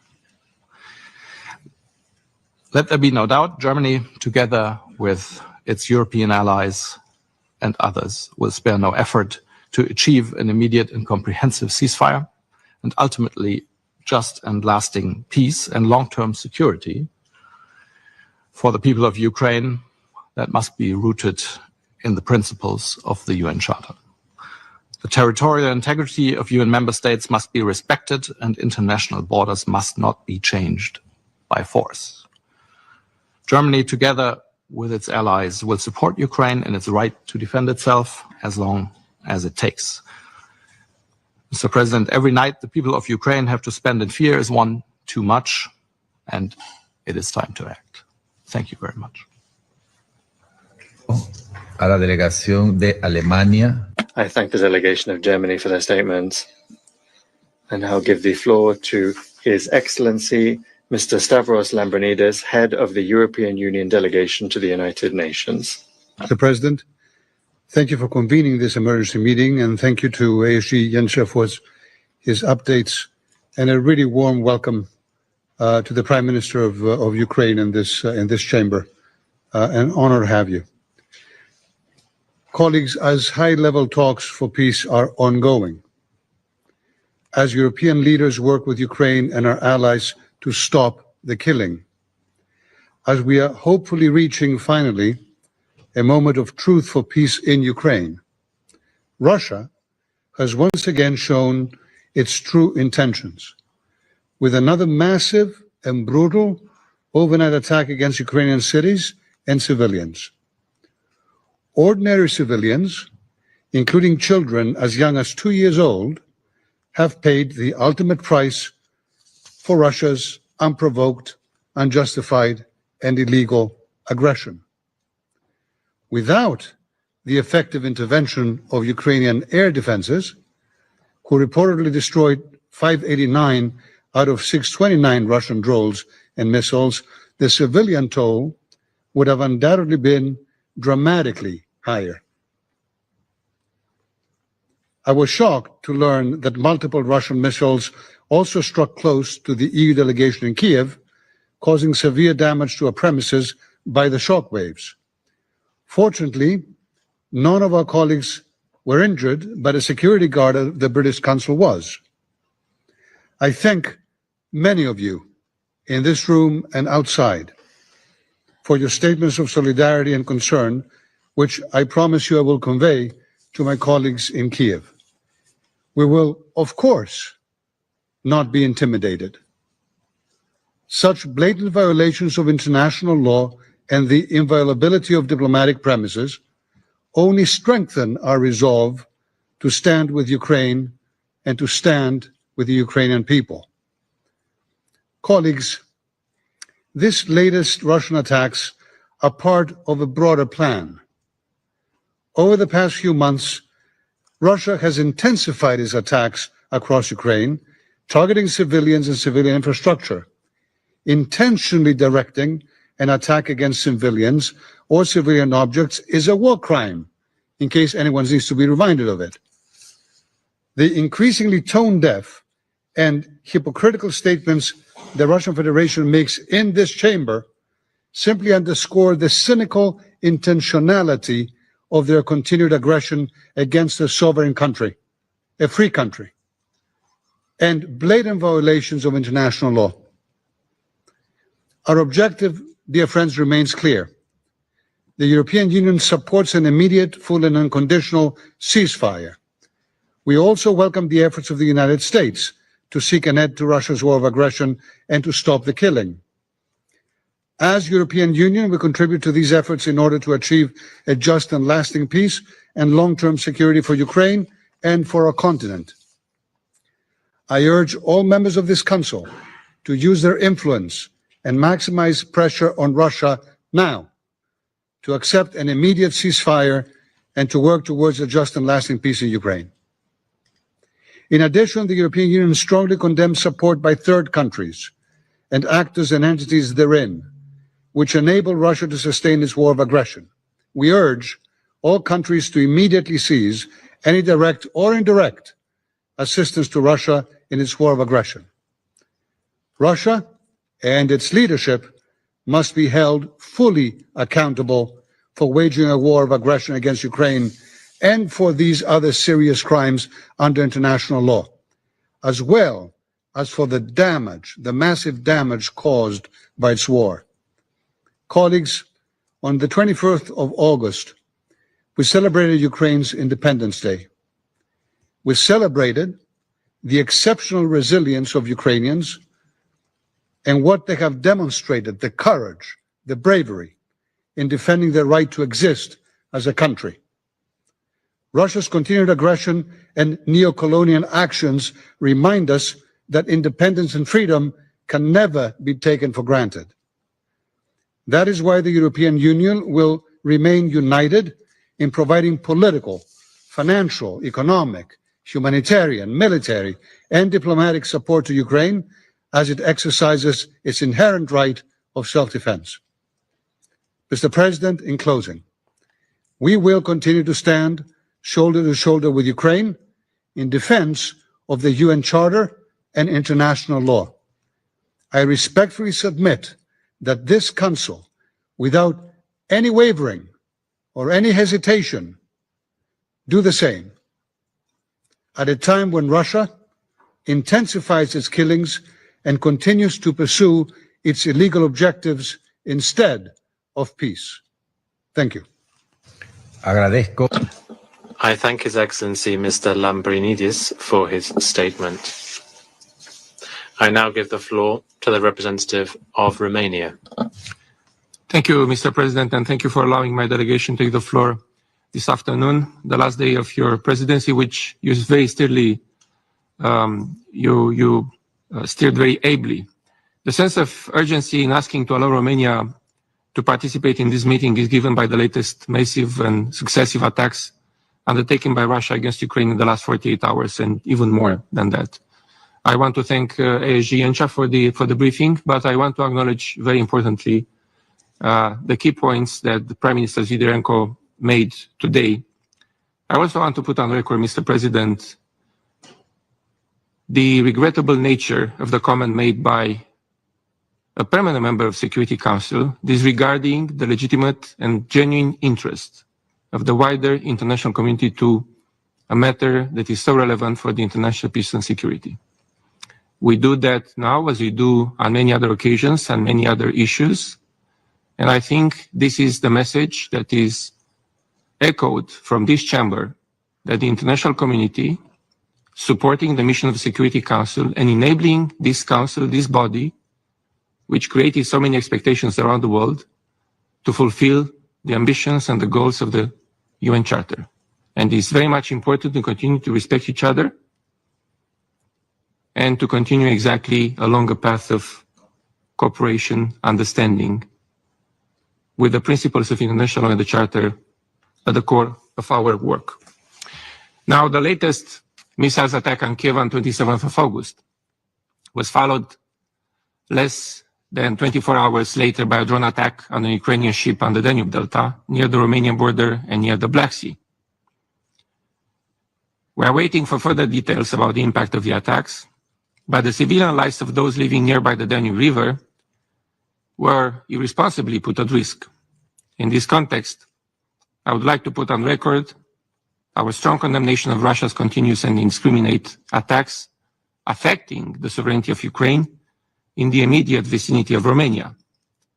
We emphasize the responsible nature of these attacks and their serious implications for national security.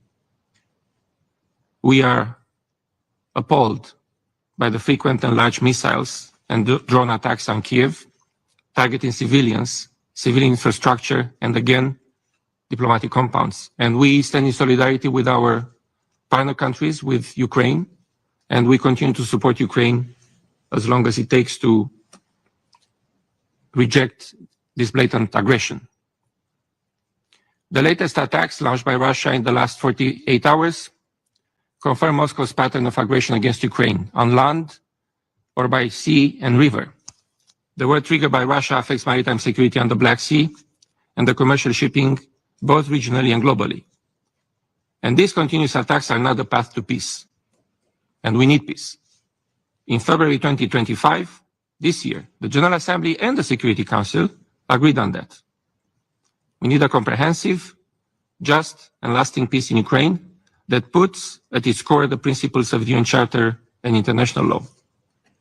And we also need an immediate, full, and unconditional ceasefire.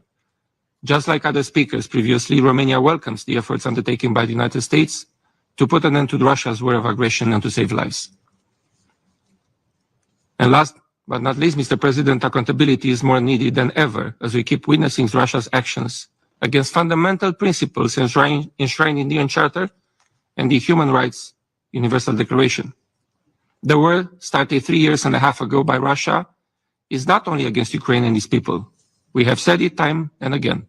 The Russian aggression is a blatant violation of the UN Charter and international law, and it is high time now to advance on the path of peace. Thank you, Mr. President. Agradezco. I thank the representative of Romania for the statement. There are no more names inscribed on the list of speakers. But before adjourning the meeting, as this is the last scheduled meeting of the Council for the month of August, I would like to express the sincere appreciation of the delegation of Panama and our entire team to the members of the Council and to the Secretariat of the Council for all the support they have given us throughout the month of August, and for all your cooperation, without which we would not have been able to fulfill our duty. Indeed, it has been a busy month in which we rallied to consensus on several important issues within our purview. We could not have done it alone, and without the hard work, support, and positive contributions of every delegation and the representatives of the Secretariat, including the technical support team, conference service officers, interpreters, translators, verbatim reporters, and security staff. As we end our presidency, I know I speak on behalf of the Council in wishing the delegation of the Republic of Korea the very best of luck in the month of September. The meeting is adjourned.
Okay,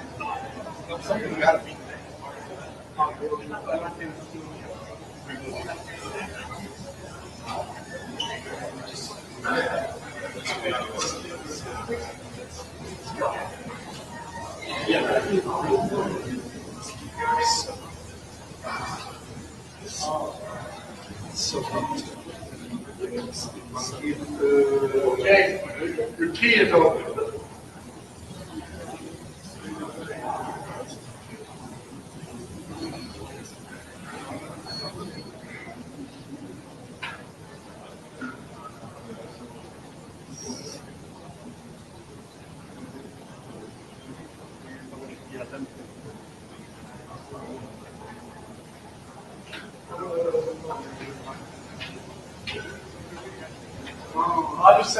I wish I could.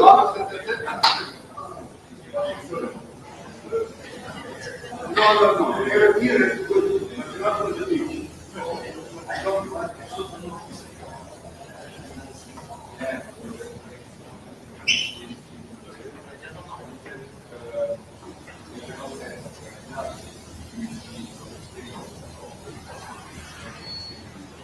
Okay. That's it. That's it, my friend. Thank you very much. You're okay. Party over. Just you. I see that.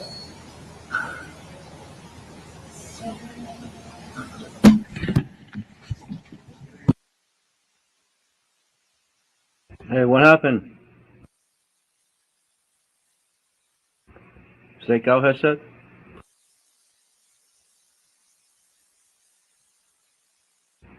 Stakeout headset?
Declaro abierta la sesión número 9990 del Consejo de Seguridad. En el orden del día provisional de esta sesión figura el siguiente punto: mantenimiento de la paz y la seguridad de Ucrania. Queda aprobado el orden del día. De conformidad con el artículo 37 del Reglamento Provisional del Consejo, invito a participar en esta sesión a las delegaciones de Alemania, Estonia, Noruega, Polonia, Rumanía y Ucrania. Así queda acordado.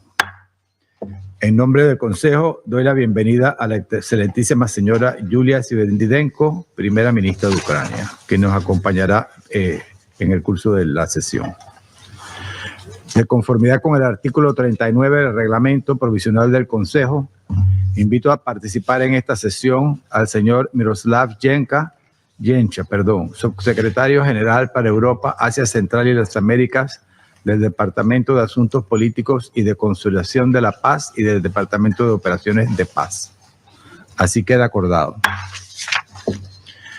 De conformidad con el artículo 39 del Reglamento Provisional del Consejo, invito a participar en esta sesión al excelentísimo señor Stavros Lambrinidis, jefe de la delegación de la Unión Europea ante las Naciones Unidas.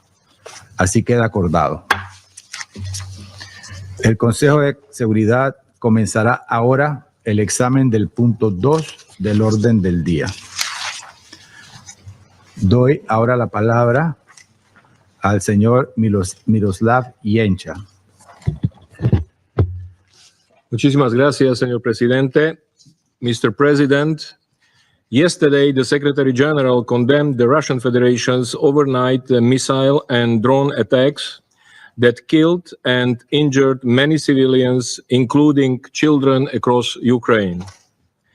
According to Ukrainian officials, the Russian Federation launched 598 drones and 31 missiles against Ukraine overnight between 27 and 28 August. In the capital city of Kyiv, at least 23 people, including 4 children aged between 2 and 17, were reportedly killed. At least 64 people, including 7 children, were injured. Several buildings were damaged in 33 locations across all 10 districts of the city.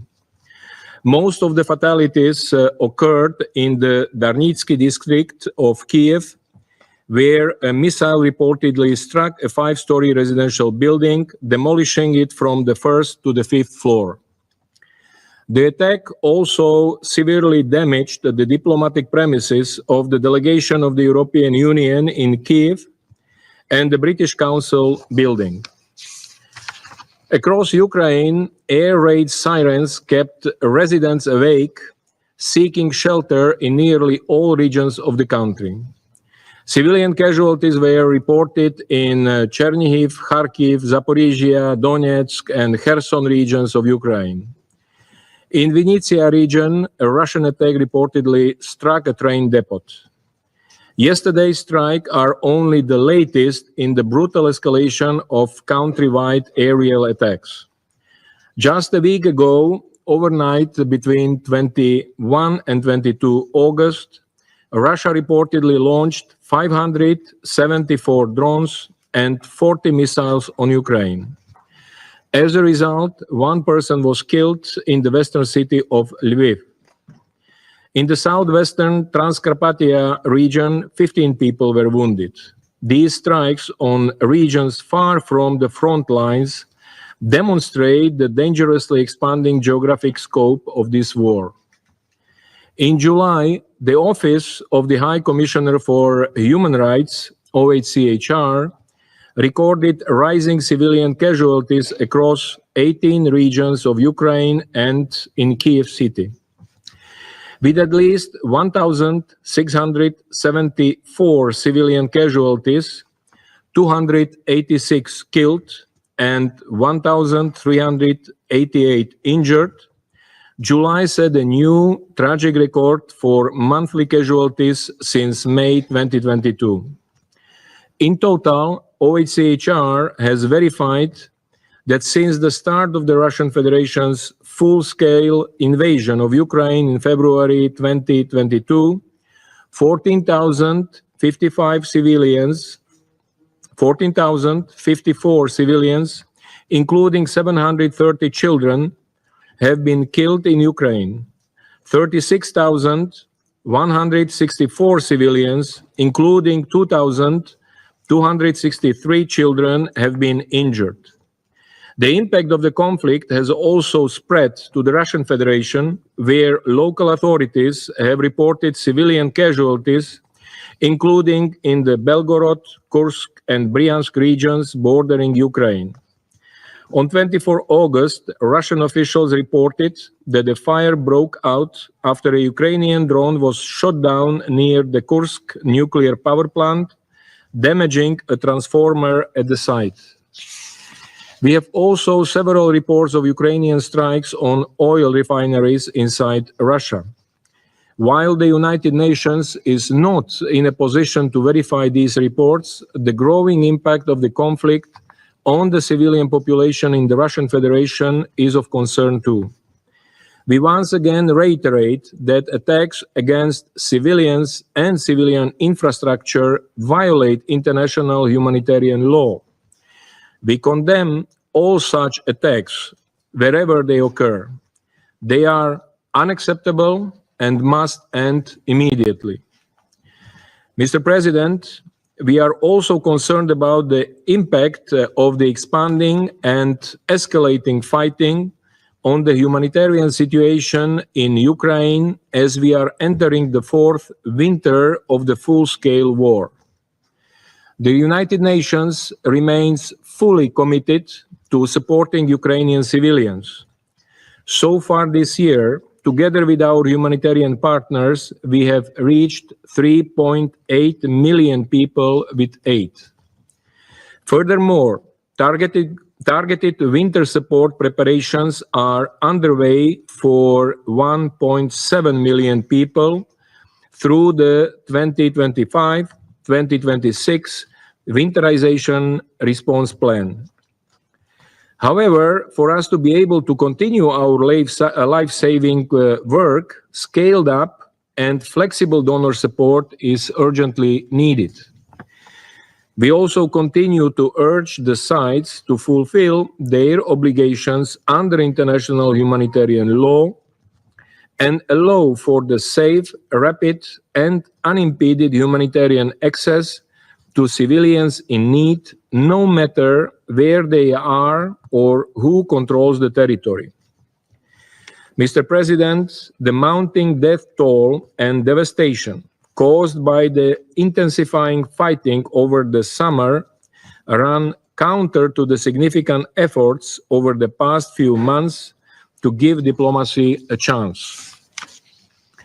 The Secretary General has welcomed the recent diplomatic efforts led by the United States, including the meeting between the presidents of the United States and the Russian Federation in Anchorage on 15 August, and the meeting between the presidents of the United States and Ukraine and European leaders in Washington, D.C. on 18 August. We have also welcomed the earlier 3 rounds of direct talks between Ukraine and the Russian Federation in Istanbul between May and July.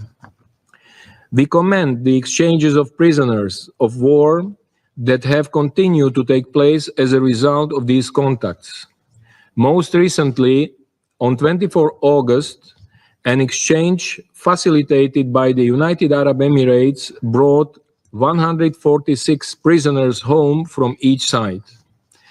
However, as large-scale attacks against civilians persist and civilian casualties rise, the current diplomatic momentum is at risk of rapidly fading if the focus on the need to end the violence and engage in genuine peace talks is not maintained.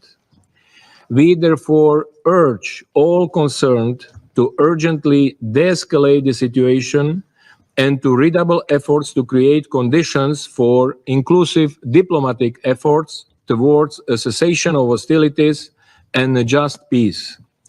On Sunday, 25 August, Ukraine marked its 34th Independence Day. That day also marked 3.5 years of full-scale war for the people of Ukraine and Russia, which has continued to be a source of instability regionally and globally. We renew the Secretary General's appeal for a full, immediate, and unconditional ceasefire. A ceasefire that results in a just, comprehensive, and sustainable peace in Ukraine, one that fully upholds Ukraine's sovereignty, independence, and territorial integrity, in line with the UN Charter, international law, and relevant UN resolutions. The United Nations remains ready to support all efforts to this end. I thank you. Agradezco al señor Yencha la declaración que nos ha proporcionado. Doy ahora la palabra a los miembros del Consejo que deseen formular una declaración. Doy entonces la palabra a la delegación de Eslovenia. Thank you, President. ASG Yencha, thank you very much for your insight and the contribution to this discussion. Mr. President, yesterday, Russia launched its second largest air assault since the start of the war. 620 drones and missiles were launched against Ukraine. The majority of them were directed at the country's capital.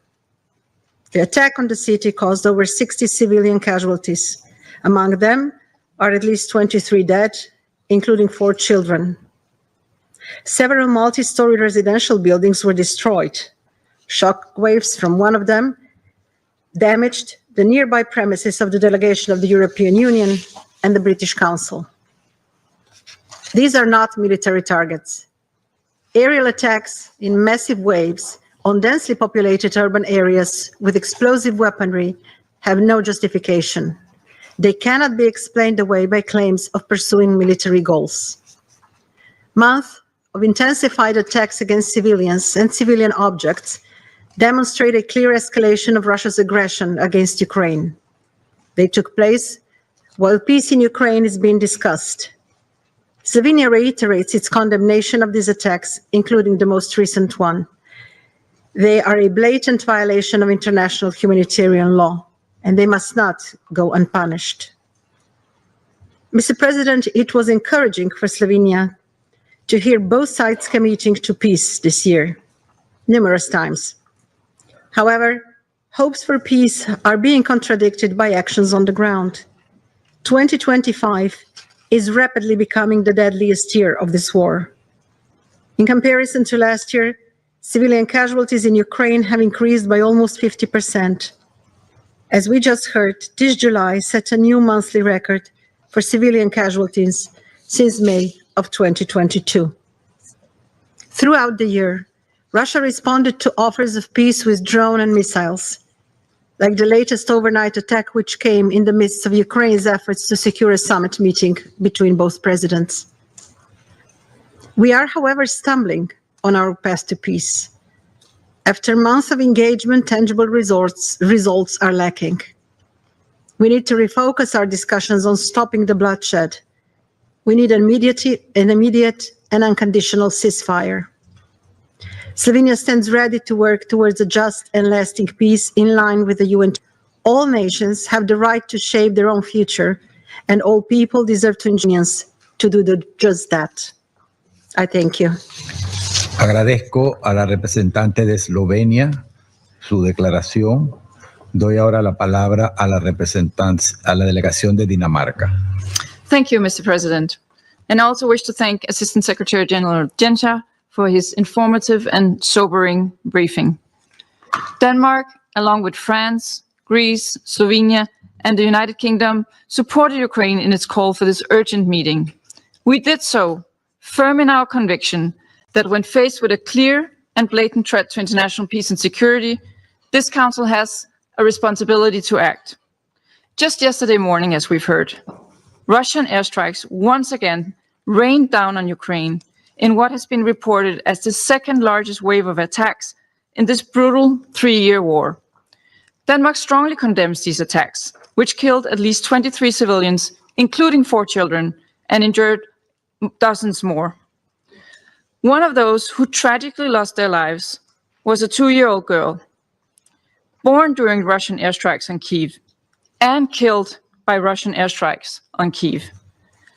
Another life cruelly cut short by Russia's illegal war. To the government of Ukraine, Denmark extends its deepest condolences to you and to all those who've suffered in these latest attacks. Russia consistently claims that its targets are military in nature, but their missiles have regularly hit schools, hospitals, apartment blocks, and diplomatic missions. Yesterday, as we just heard from the Assistant Secretary General, the delegation of the European Union and the British Council in Kyiv were added to this long list. These violations of international law, including international humanitarian law, are regrettably not new. They have been long documented in many reports by the UN Human Rights Monitoring Mission and the Independent International Commission on Inquiry on Ukraine. Mr. President, we commend the United States' effort to stop the killing and continue to hope for a breakthrough towards a comprehensive, just and lasting peace in Ukraine. But we must remain vigilant. Russia's words about peace must be accompanied by actions for peace, not by attacks on civilians. Denmark believes that the only pathway to a lasting peace begins with the guns falling silent. The aggressor must stop attacking the victim. Hostilities must end. Russia must enter talks in good faith with Ukraine as a full and equal partner. Looking further ahead, as in any war, if there is to be a lasting peace, there must be justice and accountability. And the only just peace is one based on the United Nations Charter. Clear and robust security guarantees for Ukraine would also be essential for a lasting peace. Denmark and our partners have indicated a readiness to contribute to those. Our view is clear. Ukraine's security is Europe's security. Mr. President, to conclude, a few days ago, as we just heard also from the Assistant Secretary General, we celebrated the 34th anniversary of Ukraine's independence. It is a stark reminder of Ukraine's inherent right to freely chart its own path. A Ukraine in which your children can grow up in peace and security, not to the sound of air raid sirens. Denmark will continue to stand with Ukraine today as Ukraine enters into its 35th years of independence. United, we are strong. I thank you. Agradezco a la delegación de Dinamarca su declaración. Doy la palabra a la delegación de Francia. Monsieur le Président, je souhaite d'abord remercier le secrétaire général des Nations Unies, Miroslav Jenša, pour son exposé. Si nous réunissons aujourd'hui, c'est pour rappeler la réalité de la guerre que le peuple ukrainien continue d'affronter chaque jour et que M. Jenša vient à nouveau de nous présenter. La France condamne avec la plus grande fermeté les attaques russes ayant frappé l'Ukraine ces derniers jours. Les frappes qui ont atteint l'ouest de l'Ukraine dans la nuit du 20 au 21 août et celles menées la nuit du 27 août sur Kiev ont fait des dizaines de victimes civiles, de nouvelles victimes, y compris des enfants. Les ondes de choc de dernière frappe ont gravement endommagé le bâtiment de la délégation de l'Union européenne en Ukraine et du British Council. Ces attaques sont inacceptables, comme toutes les attaques passées. Si besoin en était, cette barbarie témoigne à nouveau de l'urgence de mettre fin à cette guerre, l'urgence de cesser les tueries et de bâtir une paix juste et durable. La France exprime sa profonde solidarité avec les victimes et leurs familles endeuillées, ainsi qu'avec les services de secours mobilisés et le personnel de la délégation de l'Union européenne du British Council à Kiev. Elle salue la résilience des Ukrainiens qui résistent avec courage depuis 3 ans et demi à l'agression russe et qui font face à ses conséquences terribles avec une dignité qui nous oblige. Monsieur le Président, l'Ukraine a fait part depuis 6 mois désormais de sa disponibilité à mettre en place un cessez-le-feu immédiat et sans condition. Le président Volodymyr Zelensky a exprimé à plusieurs reprises sa disposition à engager des discussions directes avec le président Vladimir Poutine. Le principe d'une rencontre bilatérale a été acté dans le cadre de l'initiative du président Donald Trump en faveur d'une paix juste et durable que la France soutient.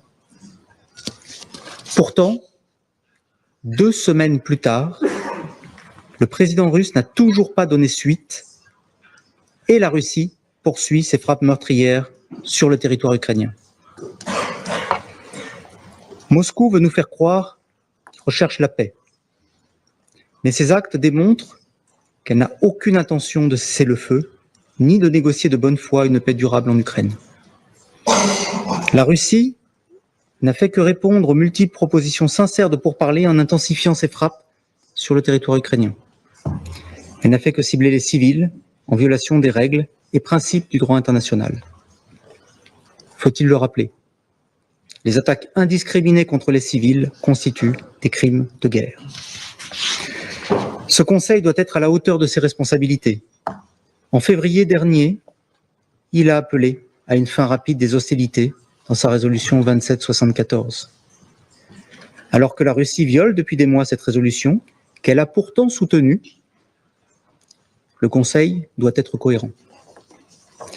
Il est clair que cette guerre ne se poursuit que parce que l'agresseur refuse d'y mettre un terme. Le Conseil de sécurité doit appeler la Russie à mettre fin au combat et condamner les violations du droit international humanitaire et des droits de l'homme qu'elle y commet. La France continuera de s'investir avec détermination aux côtés de l'Ukraine et de ses partenaires vers l'objectif d'une paix conforme au droit international, respectant la souveraineté et l'intégrité territoriale de l'Ukraine. Pour être durable, cette paix doit être assortie de garanties de sécurité robustes pour l'Ukraine. La France et les autres Européens, aux côtés des États-Unis, y sont engagés, car la sécurité de l'Ukraine est aussi la sécurité européenne. Je vous remercie. Agradezco a la delegación de Francia su declaración. Doy ahora la palabra a la delegación de Grecia. Thank you, Mr. President. At the outset, I would like to congratulate Panama for a successful stewardship of this Council during the month of August. I would like to thank ASG Jenša for his briefing. Mr. President, despite intensified international efforts to achieve a comprehensive, just, and lasting peace in Ukraine, Russia persists in its attacks against major urban centers, civilians, and critical infrastructure. The most recent missile and drone strikes on Ukraine cities, which resulted in the killing and wounding of civilians, including children, and the destruction of numerous buildings, seriously undermine efforts toward peace and demonstrate once again Russia's utter disregard for international law and human life. They discriminate strikes of 27 of August, which severely damaged diplomatic premises in Kiev, including the delegation of the European Union, represent a flagrant violation of the Vienna Conventions. I would like to make 3 points. First, we are appalled by Russia's recent attack on Kiev, and we strongly condemn the deliberate targeting of civilians and civilian infrastructure in blatant violation of international humanitarian law. We call upon Russia to cease immediately such unlawful actions. We commend all UN and humanitarian agencies in Ukraine for the life-saving services they provide, and we thank them for the service. Second, on peace efforts, no negotiation can succeed while blood continues to be shed on the ground. We call for an immediate, full, and unconditional ceasefire as the necessary first step towards a comprehensive settlement. In full respect of Ukraine's sovereignty, independence, and territorial integrity within its international recognized borders. We welcome the US-led initiatives and the decisive efforts of President Trump to put an end to the war, and we call on Russia to stop its armed aggression and withdraw its troops from Ukraine. Any attempt to alter borders by the use of force is unacceptable and constitutes a dangerous precedent that undermines the very foundation of the international order.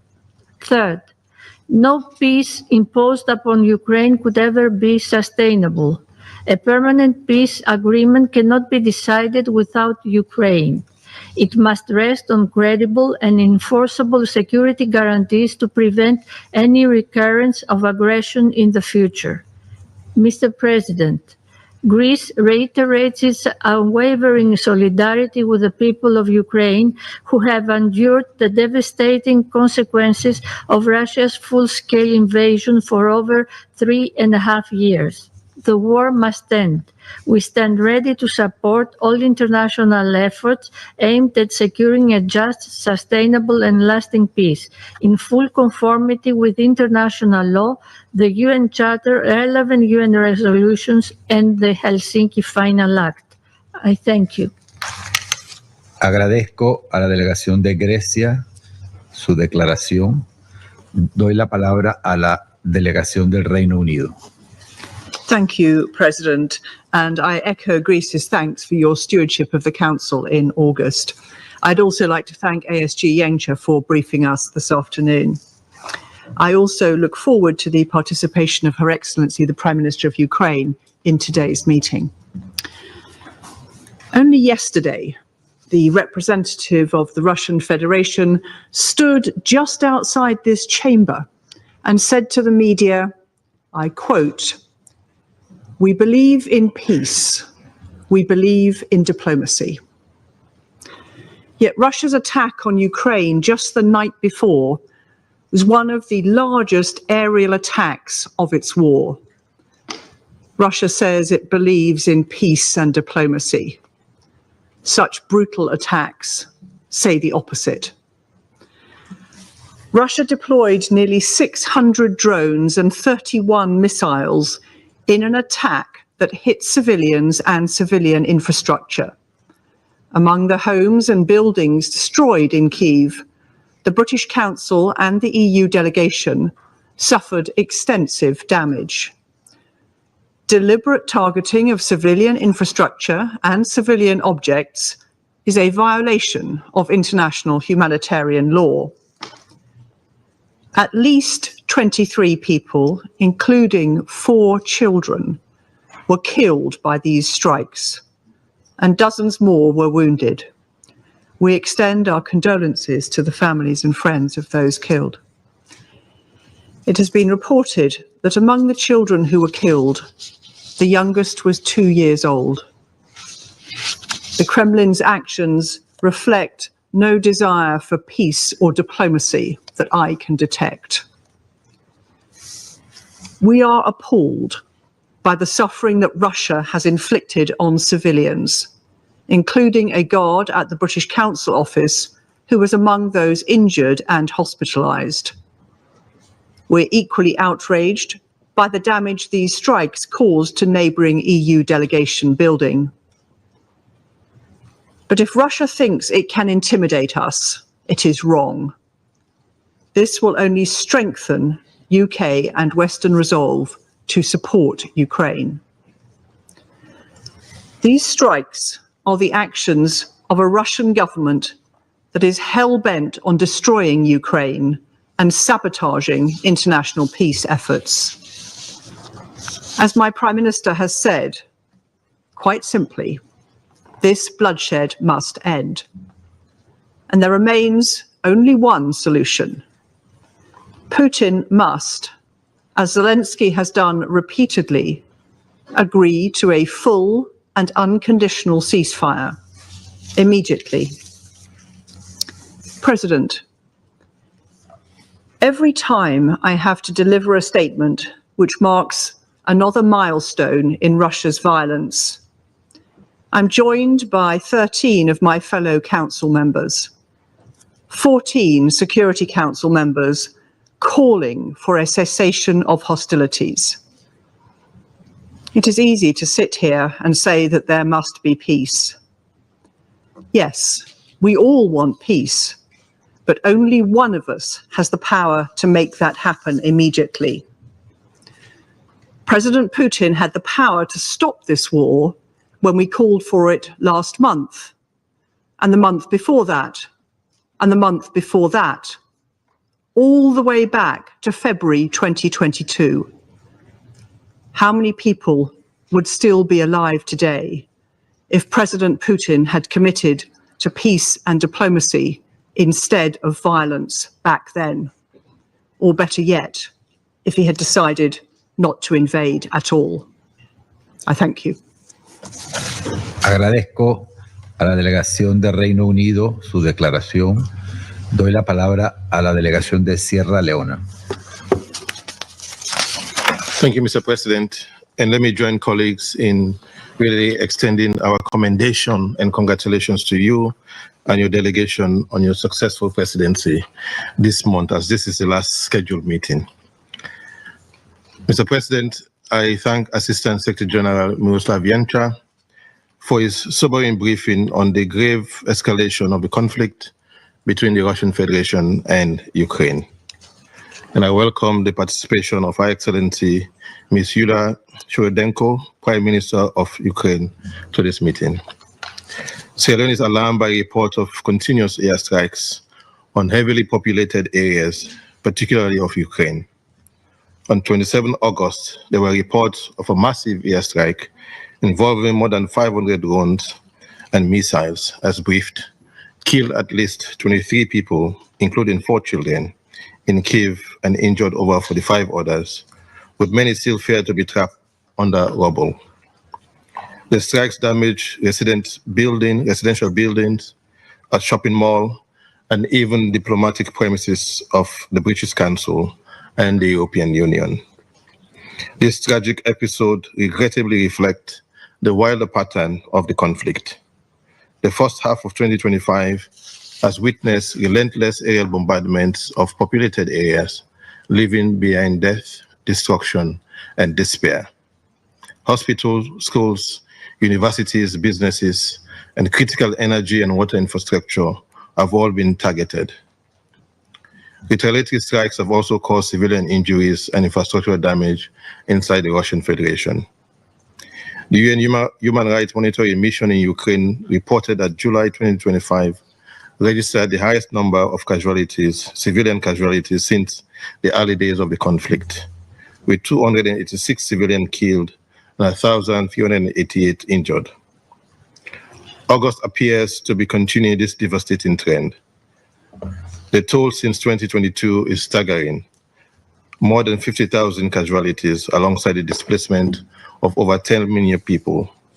Millions, particularly children, now live in fear, deprived of safe shelter, quality education, and basic necessities such as clean water and electricity.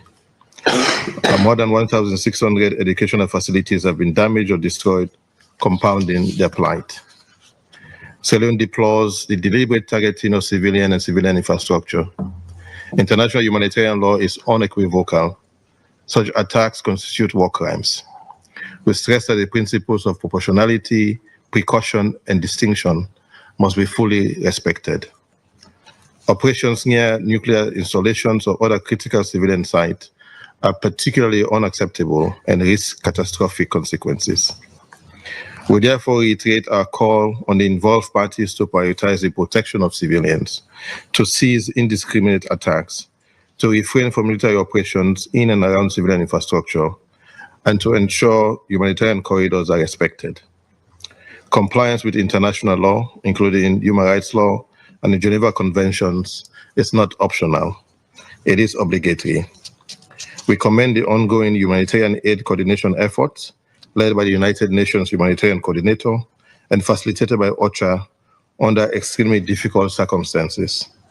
With approximately 12.7 million people in Ukraine in need of humanitarian assistance, these efforts remain indispensable. We call for the safe, sustained, and unhindered delivery of aid, particularly to those in hard-to-reach areas and close to front lines.